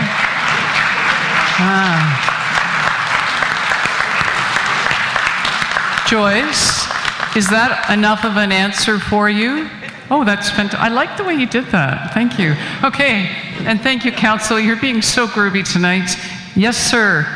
Your name? Who do you want to answer your question? So Nathan Finney, Ward 4, longtime resident, entrepreneur, and youth volunteer. I'd like to ask this to a couple of the long-time serving councillors and a couple of the new councillors. In my other life, I also am chair of president of our national lobby group, so I have seen the inner workings of government, and it is as ugly on the inside as it is on the outside. It seems like our staff, hired staff, managers, CAOs seem to conceal and hold a lot of information, and the current council has done nothing but go status quo for a Okay, number sir, of I'm years. going to, in the interest of time, sorry to interrupt, please go right to your question. So I want to know, what are you going to do different this time that hasn't already been done? And I'll offer a couple new councillors to explain what you would like to see done differently. I'm looking to the councillors. Who wants to take that one first? Tori, come on up. Yep. And just while she's preparing to talk, anyone else want to weigh in so I know the order? Okay, I got you. Thank you, Tori. No problem. I mean, I can't speak to that as far as from the inside because I haven't been there yet. But if I'm elected, I mean, I know that one thing, having a new communications department, like somebody in communications, has made a huge difference. When I was a reporter and you call and it's hard to get somebody, it's not a great feeling. But having somebody in charge of communications, because I think, was it Jeremy was his name? He did a fantastic job of really spelling out what was happening. Because I think it's really easy to get mad about things when you don't know what's going on behind the scenes. So having somebody in a role who's actively telling you what's going on makes a huge difference. And I know that there's somebody who is almost hired, or the position's been open and it will be filled again, which I think is absolutely fantastic. I mean, if it's a case of the people who, the staff is actually withholding, I think I wouldn't want to stand up here and that's what I think's happening. If that's what's happening, that's... Final remarks, Tori. Final remark. I think that'd be a very serious thing and something would have to be done about it. But communication goes a long way, so that's something I really believe in. Okay, thanks, Tori. Bruce is up, followed by Sabina Dietz. I've been wanting to turn around and meet with the 12, as a matter of fact, but my colleague said no. And the thing is I think we need to find out exactly from them exactly what's going on. This has gone on long enough. There's no reason for it. And the fact is, I think there is a way of doing it, but we seem to be a divided council. And therefore, we've got, well, some of us will say, we should do this. The others will say others. But we need to address it and finally get it done. Get the 12 of them back, and let's get our fire department back in shape, because we have no coverage right now. Okay. We've got Sabina, followed by Michael Tower. So the fire department piece is a really complex story. Like Andrew said, I think it is very simplistic to take one side or the other. And I think council is doing the right thing now by commissioning another report. The piece that I want to address, which you actually spoke to, council is supposed to do performance evaluations of the CAO. So if senior staff, council only has one staff. It's only one staff. And I'm an employer myself. I do performance evaluations with each of my staff, with all of my seniors. That is supposed to happen. That's how you catch whether anything is wrong. Not saying there's any wrongdoing or mistakes, but that's how you catch it. Council is an employer. Council needs to act like an employer. When I was on council, we actually did that, okay? So that's the process that you have to do as a council. I don't know, because these are HR issues, if it has been done, but these conversations in the public about wrongdoing, please, we're not a negative community. It makes all of this very negative, and it is highly complex and complicated. Thank you, The new Sabina. council will have to deal with that. Do you want to wrap up, or do you want to? Okay, good. Josh, and then James, and then Allison. Oh, well, Mike. Did I say, oh? Okay, Mike. Okay, sorry. I will just kind of say a preface with the fire department. When I heard about the news that they give their pagers in, I contacted one of them and I met with them the next night to find out what was going on. If I'm going back to Nathan's question, staff does give you some of the information, but it's also your responsibility to ask questions and go find the information. If you don't ask the questions, they're not going to give you the information. It's also, you want to hear from your constituents, from everybody, what kind of questions they want you to ask. And I have my computer all the time. I'm on Facebook. People will message me questions while I'm in the council meeting. Okay, Josh, I'm going to interrupt because you're kind of echoing what Tori said about better communication. Please forgive me, Michael, you're up now. Thank you. Followed by James and Allison. First thing, back to the gas plant, it didn't take me long to get behind resisting it. But otherwise, for the fire department, as I said, I think we've done the right thing with this investigation. I'm saddened by the fact that we used to have 43 fire departments with 6 paramedics on staff, and now we're down to 31, and 12 are waiting for a decision. So I think we've done the right thing with the investigation, and at the same time, we've added a director of protective services. All 3 fire departments relate to him. So we have an HR on board, relates to the director. So I think we've got that process set up, and unfortunately, we have to wait for it to come through fairly. Okay, Thank you. Thank you, Michael. James is up next, responding to this very contentious question. I'll try to be quick about the communication side. So I think it's absolutely important to communicate with the residents, hence my comment about being the link between residents and council and municipality. But I think it's also important to know that the staff does communicate very well. I've been involved in a few bylaws that have been put forth that we're going to have a lot of things that are going to impact residents negatively. And me and a group of a bunch of people were able to communicate with staff and express our concerns, discuss how we felt it should look, and staff was extremely willing to work with us, and probably 95% of the things we suggested got implemented into those bylaws. So staff's willingness to communicate with residents has made an impact. It's just not always visible. I need you to wrap up, sir. And with the Director of Protective Services, I'm very hopeful that things will become more fluid in those departments. I think it's absolutely important for things that residents need to know, they are aware of. Thank you. Thank you, James. Allison. I'll be quick.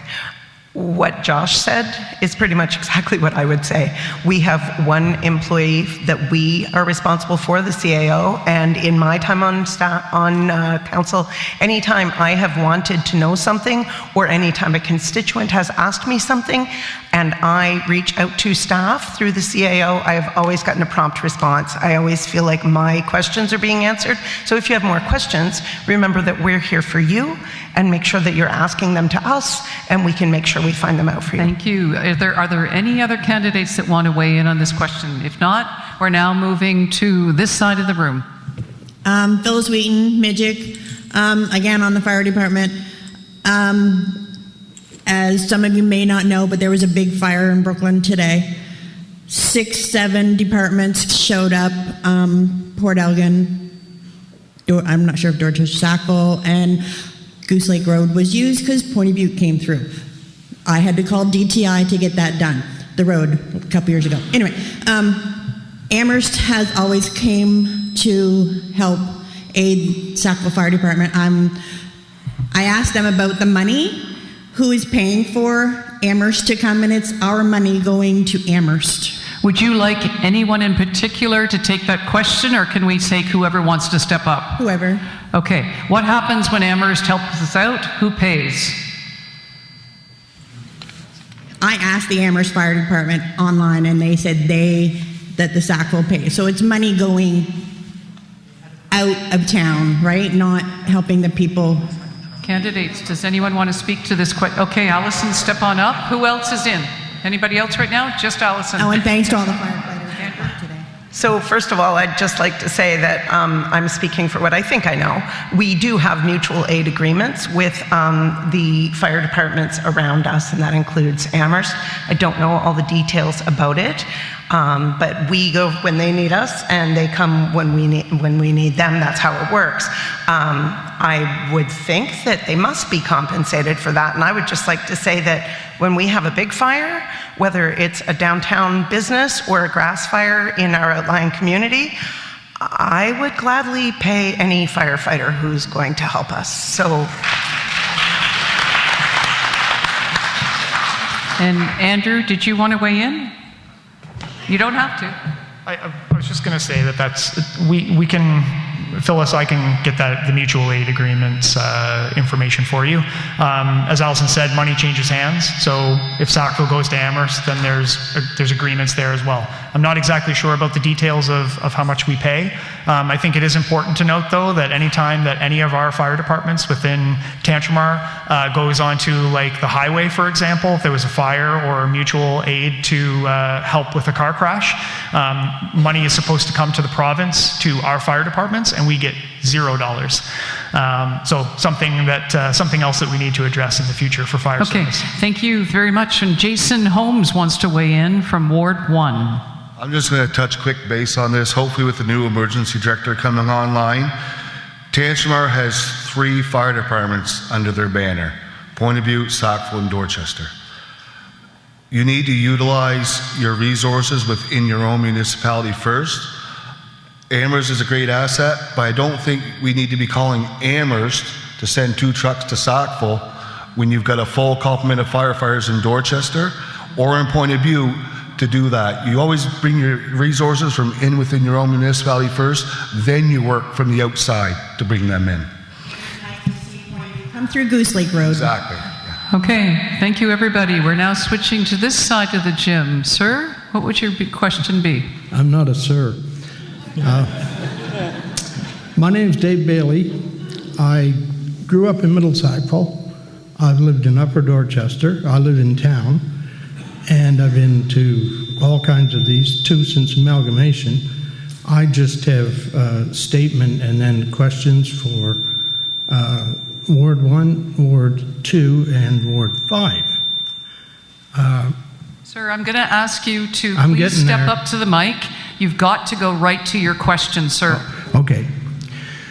Since amalgamation, do you feel, Ward 1, Ward 2, and Ward 5, that having 1 seat each on the council, you have enough coverage for your area? Thank you. We're going to start with Ward 1. And if I've understood your question, since amalgamation, do you feel that Wards 1, 2, and 5 are getting enough representation? Yes? I'm asking them if they think they are. Exactly. Okay. You got Ward 4 1, we're from going in some. alphabetical order. Alyssa, it's you. No, I don't, and it's not just my opinion. I've been doing a lot of door knocking and talking to people, and I think that a lot of people are expressing concerns about the centralization of services in Sackville, how they have a greater voice on council, how the mayor was voting to give a better balance to Ward 3. These are the feelings that people are expressing. So it's my personal feeling, but it's also the feeling that people from the ward have expressed. I've also heard a lot of people wanting to go back to a member-at-large system. So your question is very valid, and thank you for it. Okay, Jason, do you want to weigh in on that question, sir? Ward 1, Jason Holmes. I'm the opposite. I think 1 is enough for the Dorchester and surrounding areas. This is a team of all your councillors. like Dorchester under amalgamation, the council and mayor has done a very nice job in Dorchester since they took over. They've done a new sewer lift station, which was needed. They did reconstructed a road on Station Road, which was done. I'm a little biased. We have a brand new fire station opening in a couple months, so I do think that the one is enough. Thank you. Caitlin Olive, Ward 1, and then we'll pass to Ward 2. I've sat in on Dorchester Council meetings when we had a full council. I believe that coming in as one councillor is going to be a tough job to look at the municipal needs as well as the LSD needs, but I'm glad to be able to run because as it sat before, in LSD, once I moved out of the limits, planning to run, I moved to LSD, I couldn't run. I do think we have a lot of things that need to be done in the LSD areas of Sackville and Dorchester that fall within Ward 1, as well as looking after all of our municipal concerns. I think it's going to be a big job for one person. Thank you, Caitlin. Full-time job, I think really. I'm going to have to keep moving. Ward 2, Barry Hicks. No, I don't agree with only having one councillor for LSD areas. We can be outvoted easy, and I would like to see more councillors run at large. Thank you. And Ken Hicks, would you like to respond, sir? And then we'll move to Ward 5 with Casey starting. So my answer would be the same. Door knocking, Ward 2 residents are the same. We have one voice. We often get drowned out. I'm in favor of hopefully someday we get to the member at large seats that we once had. Also, I think if we eventually get to that point of members at large, then I'd actually like to see a reduction in numbers for councillors. Thank you. Thank you, Ken. And now we're moving to Ward 5, Casey Hingley. Thank you. As far as Ward 5 goes, I think one seat is roughly proportional. I'm hoping to represent about 450 people, about 210 households. It's a fairly small area. I will say that some in my ward are very active and some are still trying to figure out what our place is in the town of Tantramar. I've had people say, "This isn't the town, man, what's up?"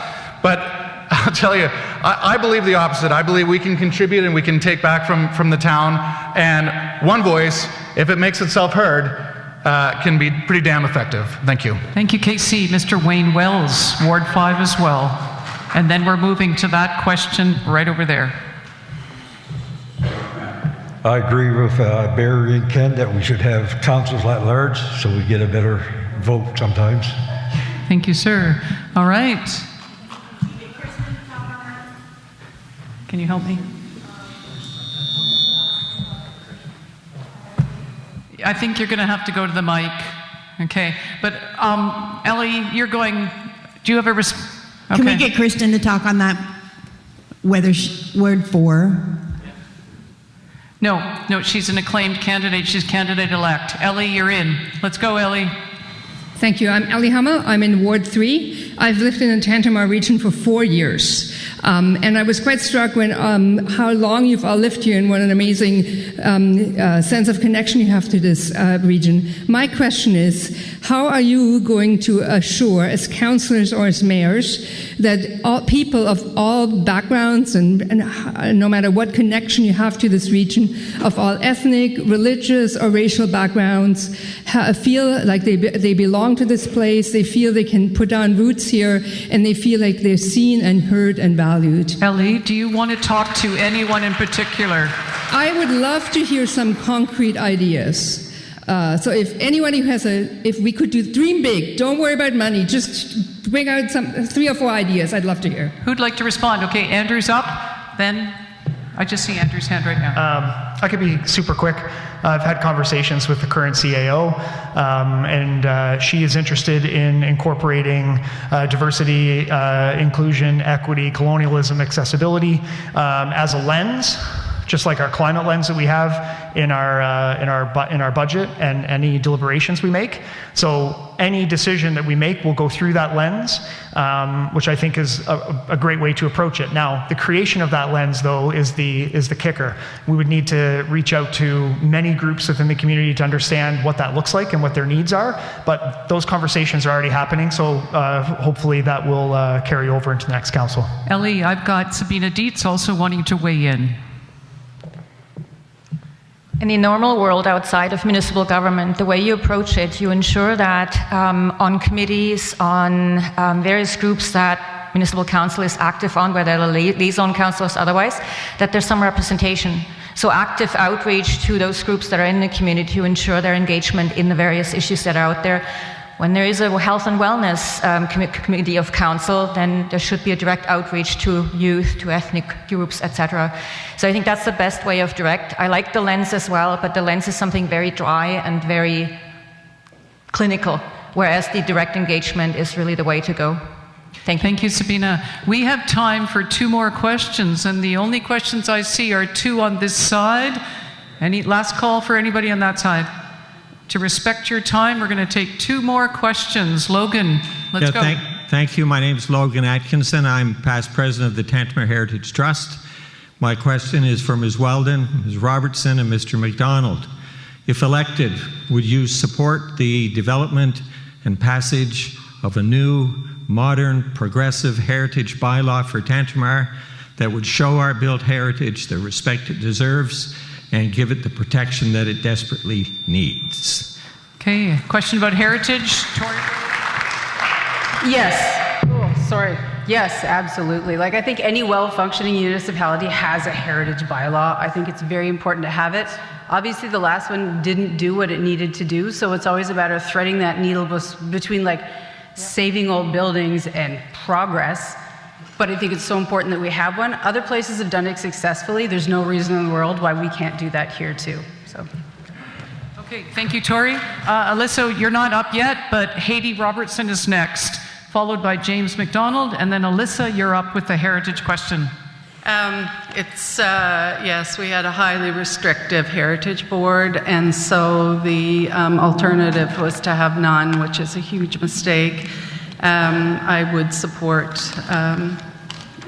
instituting a new heritage board. Thank you. James McDonald. Thank you for the question. I think the honest answer is I'm not sure because I need to know a lot more about it. But what I do know is that my lineage is stonemasons, and I know when I'm walking down Bridge Street, those buildings are beautiful. The woodblock is beautiful, the Vogue is beautiful, and I think it's important to maintain that, to come up with incentives to refurbish those faces. So I'm not saying no, I'm not saying yes, I just need to know a lot more about it. Thank you. Thank you. We're now up with Alyssa from Ward 1. Hi, I spent a wonderful morning speaking to members of the Westmoreland Heritage Society in Dorchester, and I'd like to echo one thought. They don't want to be forgotten. They're part of Tantramar too. There's some beautiful heritage properties there, so of course I would support it, and I would support them and all the wonderful work that they're doing in Dorchester. Thanks. And I'm just scanning. Anybody else wanting to weigh in on heritage? Bruce Finney, it's you. If I remember correctly, in 2018, it was handled very badly, the heritage thing. I think, and for years now, it's been brought forward by a few people in town. Why haven't we brought it back and turned around and started working on it? There was just no interest in it from some of the council, and so therefore, I've always wanted it to come back. But I'm only one voice. But if elected, I'll be one of the people that'll be doing it. I just heard of a sale today of $1.4 million on a building downtown. I'm not overly impressed because I don't know what they're going to do with it. But if they're elected, I will turn around and go for the heritage. Okay, thank you, Bruce. Michael Tower, it's your turn. Thank you. I am more than in favor of bringing back the Heritage Board. I think it has to be reworked, brought up to date. The other board was working fine, following directions, but then other things happened. So I think if we bring it back solid and have less resistance to it, then we can move forward in a positive way. Thank you, Michael. And scanning again. I think I have permission to move to the next question. This is the final question of the night. Hello, Alice. Hi, I'm Alice Cotton. I've lived here for about 30 years. I'm in Ward 3. My question is it's about questions. And it's for the mayor candidates and anyone else who wants to jump up. How does the public question period at Town Council work presently? And do you think it needs to change? Thank you very much for that question. We're going to start with Wiggins-Colwell, moving to Terry, and then Sabina Dietz. Thank you for the question, Alice. We have a 15-minute question period, and I know that's up. If we're elected, it can be brought to council as we would want it to extend or put another onto both the committee of the whole and the regular council meeting to be added. So that's whatever our colleagues that is elected would want to bring forward, but that would be something we would be looking at if that's a concern of yours, Alice. Thank you. Okay, and Terry Jones is going to weigh in on this question. I totally agree with having more open communication with the people of Tantramar. I think that at the end of every meeting, we should have at least that 15 minutes. It may have to be a little more structured so people get to ask. Right now, you're only allowed to ask what happens at that meeting, a question about that meeting. And I don't think that's fair. That's not a lot of time for all of you if you all had questions. I also think that it should be entertained that maybe once every quarter we have a community meeting where the councilors come and the mayor comes and we directly you ask questions and we answer them. I think that's responsible, it's accountable, and it's more transparent than what we have right now. Thank you, Terry. Sabina Dietz. Then Josh and Michael. So it's a bit of a balancing act between long council meetings and engaging with the community. And I think currently the way it works, it is very limiting to issues that come to the forefront during the month. So there's no way to bring anything to council in a public setting. And I think the importance is in a public setting. So yes, I would support to review the bylaw that Debbie mentioned, which is the current bylaw that governs the holding of council meetings, to look at how this can be better done without extending those council meetings to more and more hours, because that is also a balancing thing that council needs to do. But absolutely more engagement and at council meetings. Hearing from the public, Josh, you're up, and then we'll go to Michael Tower. And then Tori. Definitely, I want to see the public question periods be added, but I'd like to see it on the flip side at the beginning of the meeting, because sometimes they do run long, and I've seen people come and they want to ask questions, but then it's just going on and on and on, and then they leave. But we also need you guys to come and ask questions, because there's sometimes that the chambers are empty. So definitely, come and ask questions or send us questions. Definitely would get. Josh, thank you. Michael Tower, and then Tori. Definitely, we want to change the procedure policy. I believe that we should have a question period at the end of both meetings. I would even like to see us, which was Josh was basically talking about, 5-minute. We used to have it in Sackville, a 5-minute ahead of time when you could ask any question that had nothing to do with the meeting tonight. It may have, but it didn't have to be. But the idea is that when we have presentations, it's only 5 minutes long. And well, I sort of blew that up a little bit, because then I would ask, my first question was, what didn't you say that you would have liked to have said? And all of a sudden that presentation goes into 5 more, 10 more. So I think that shows we need to change the policy to improve transparency. Thank you, Michael. Tori, you're up next. And then we'll finish off with Ken. I'm sure that the rule is put into place for a reason, but I think it's definitely worth opening it up. Beginning of the meeting, something like 15 minutes, but keep it to a time limit so it doesn't go on forever. But something else that I was thinking about was also the code of conduct. I'd like to see it clarified so that members of the public, or so members of council who are elected can also speak to bloggers or the media, where it doesn't all have to go through the CAO and the mayor. Councillors can't speak on behalf of council, but I think it's fair that they should be able to explain themselves in public. Great. Ken, would you take this? No. So one of the pillars that I've released to my campaign is bringing back the 15-minute question period. I think it's important as councillors that we take questions from the public at any point in time. I think if we're looking for more public engagement, then we shouldn't make it difficult for people to ask questions. We should make sure it's easy so that we get some more engagement. Thank you. Great. And I'm just scanning. Michael, I don't know what you want.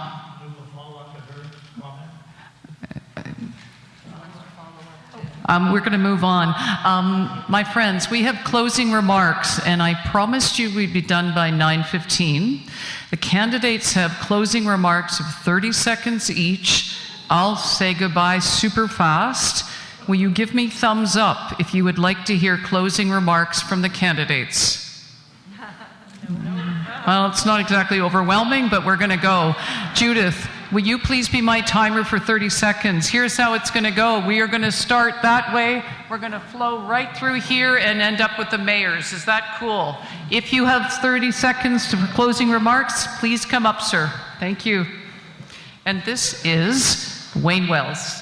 Sorry, sir. For us new people getting into the council, I don't know what I can promise, what I can't, but I'm going to do everything I can when I'm in there.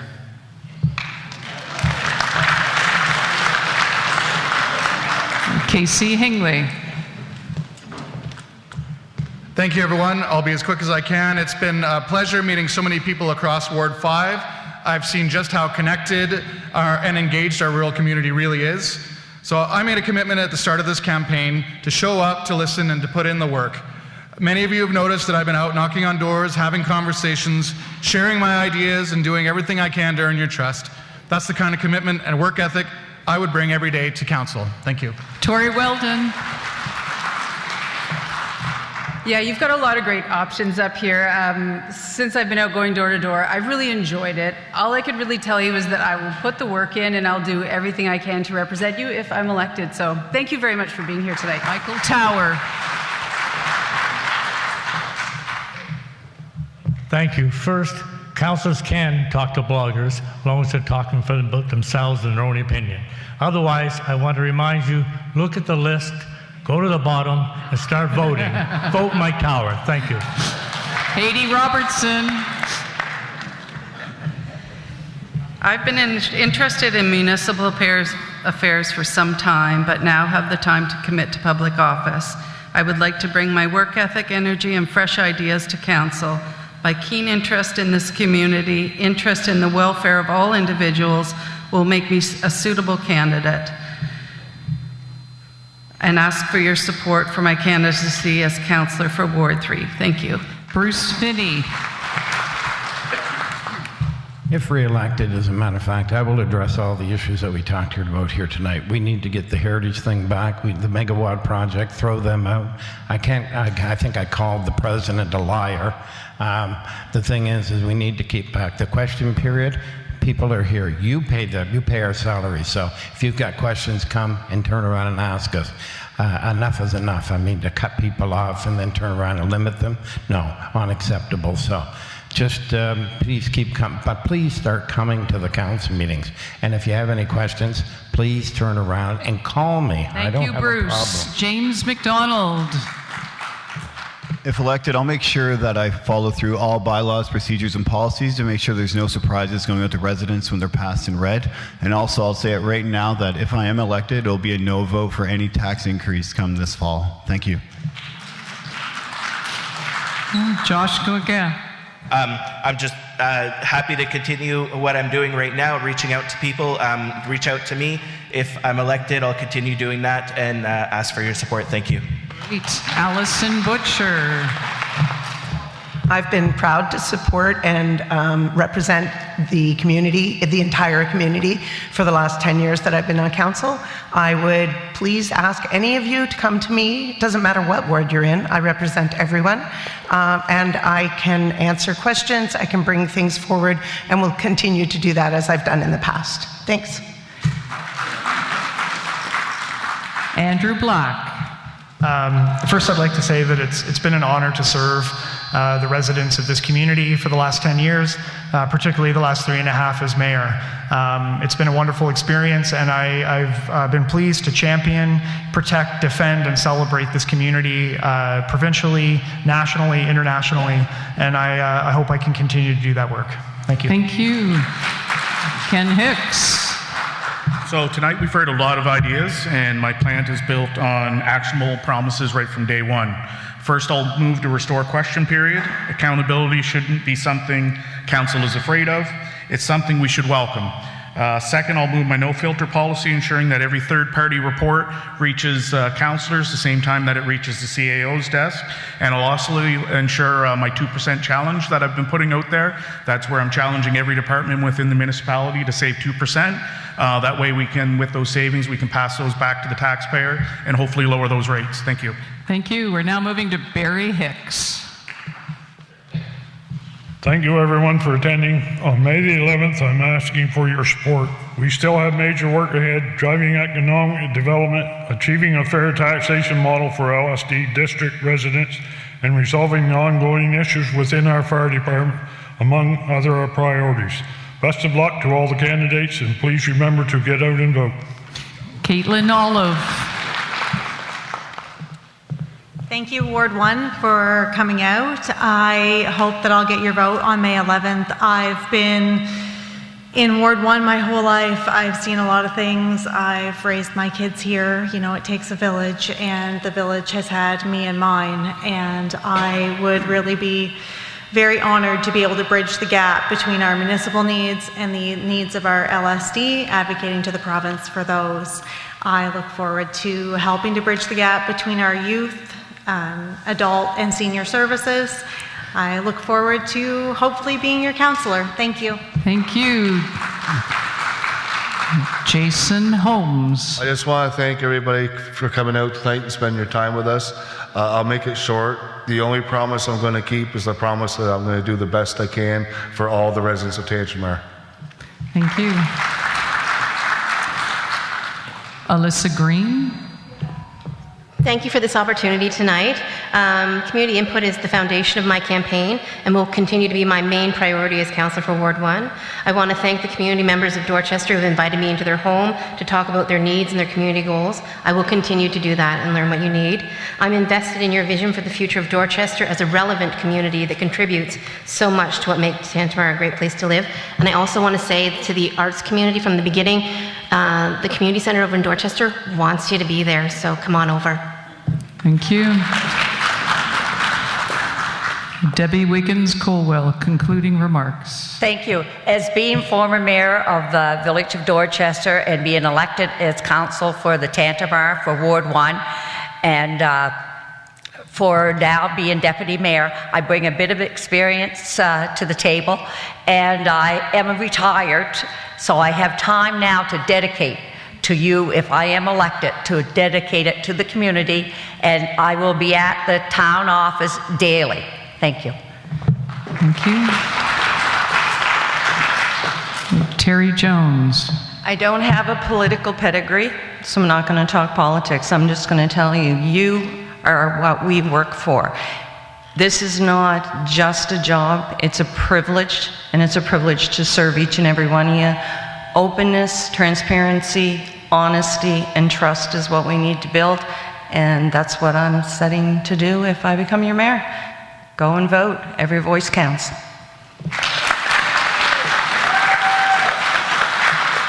Sabina Dietz. So I also not want to make individual promises, but the one thing I can promise is that I'll dedicate my time, my skills and my experience to this community. It's a great community. We've got a lot to grow, and we really can move forward together. So I'll promise to work with the community, with council, with other councillors, and with staff to make this the best community that we can have.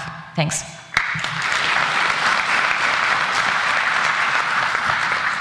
Ladies and gentlemen, I don't know how you feel, but it has been my privilege to be a moderator and to work among these 18 plus 1 individuals. Please give them a hand.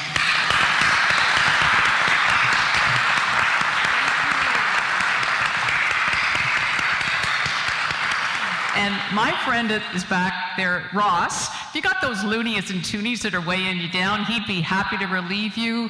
It's been my pleasure, everybody. I wish you a very good night. Candidates, we wish you the best of luck on the 11th. Safe home, everybody. Good night.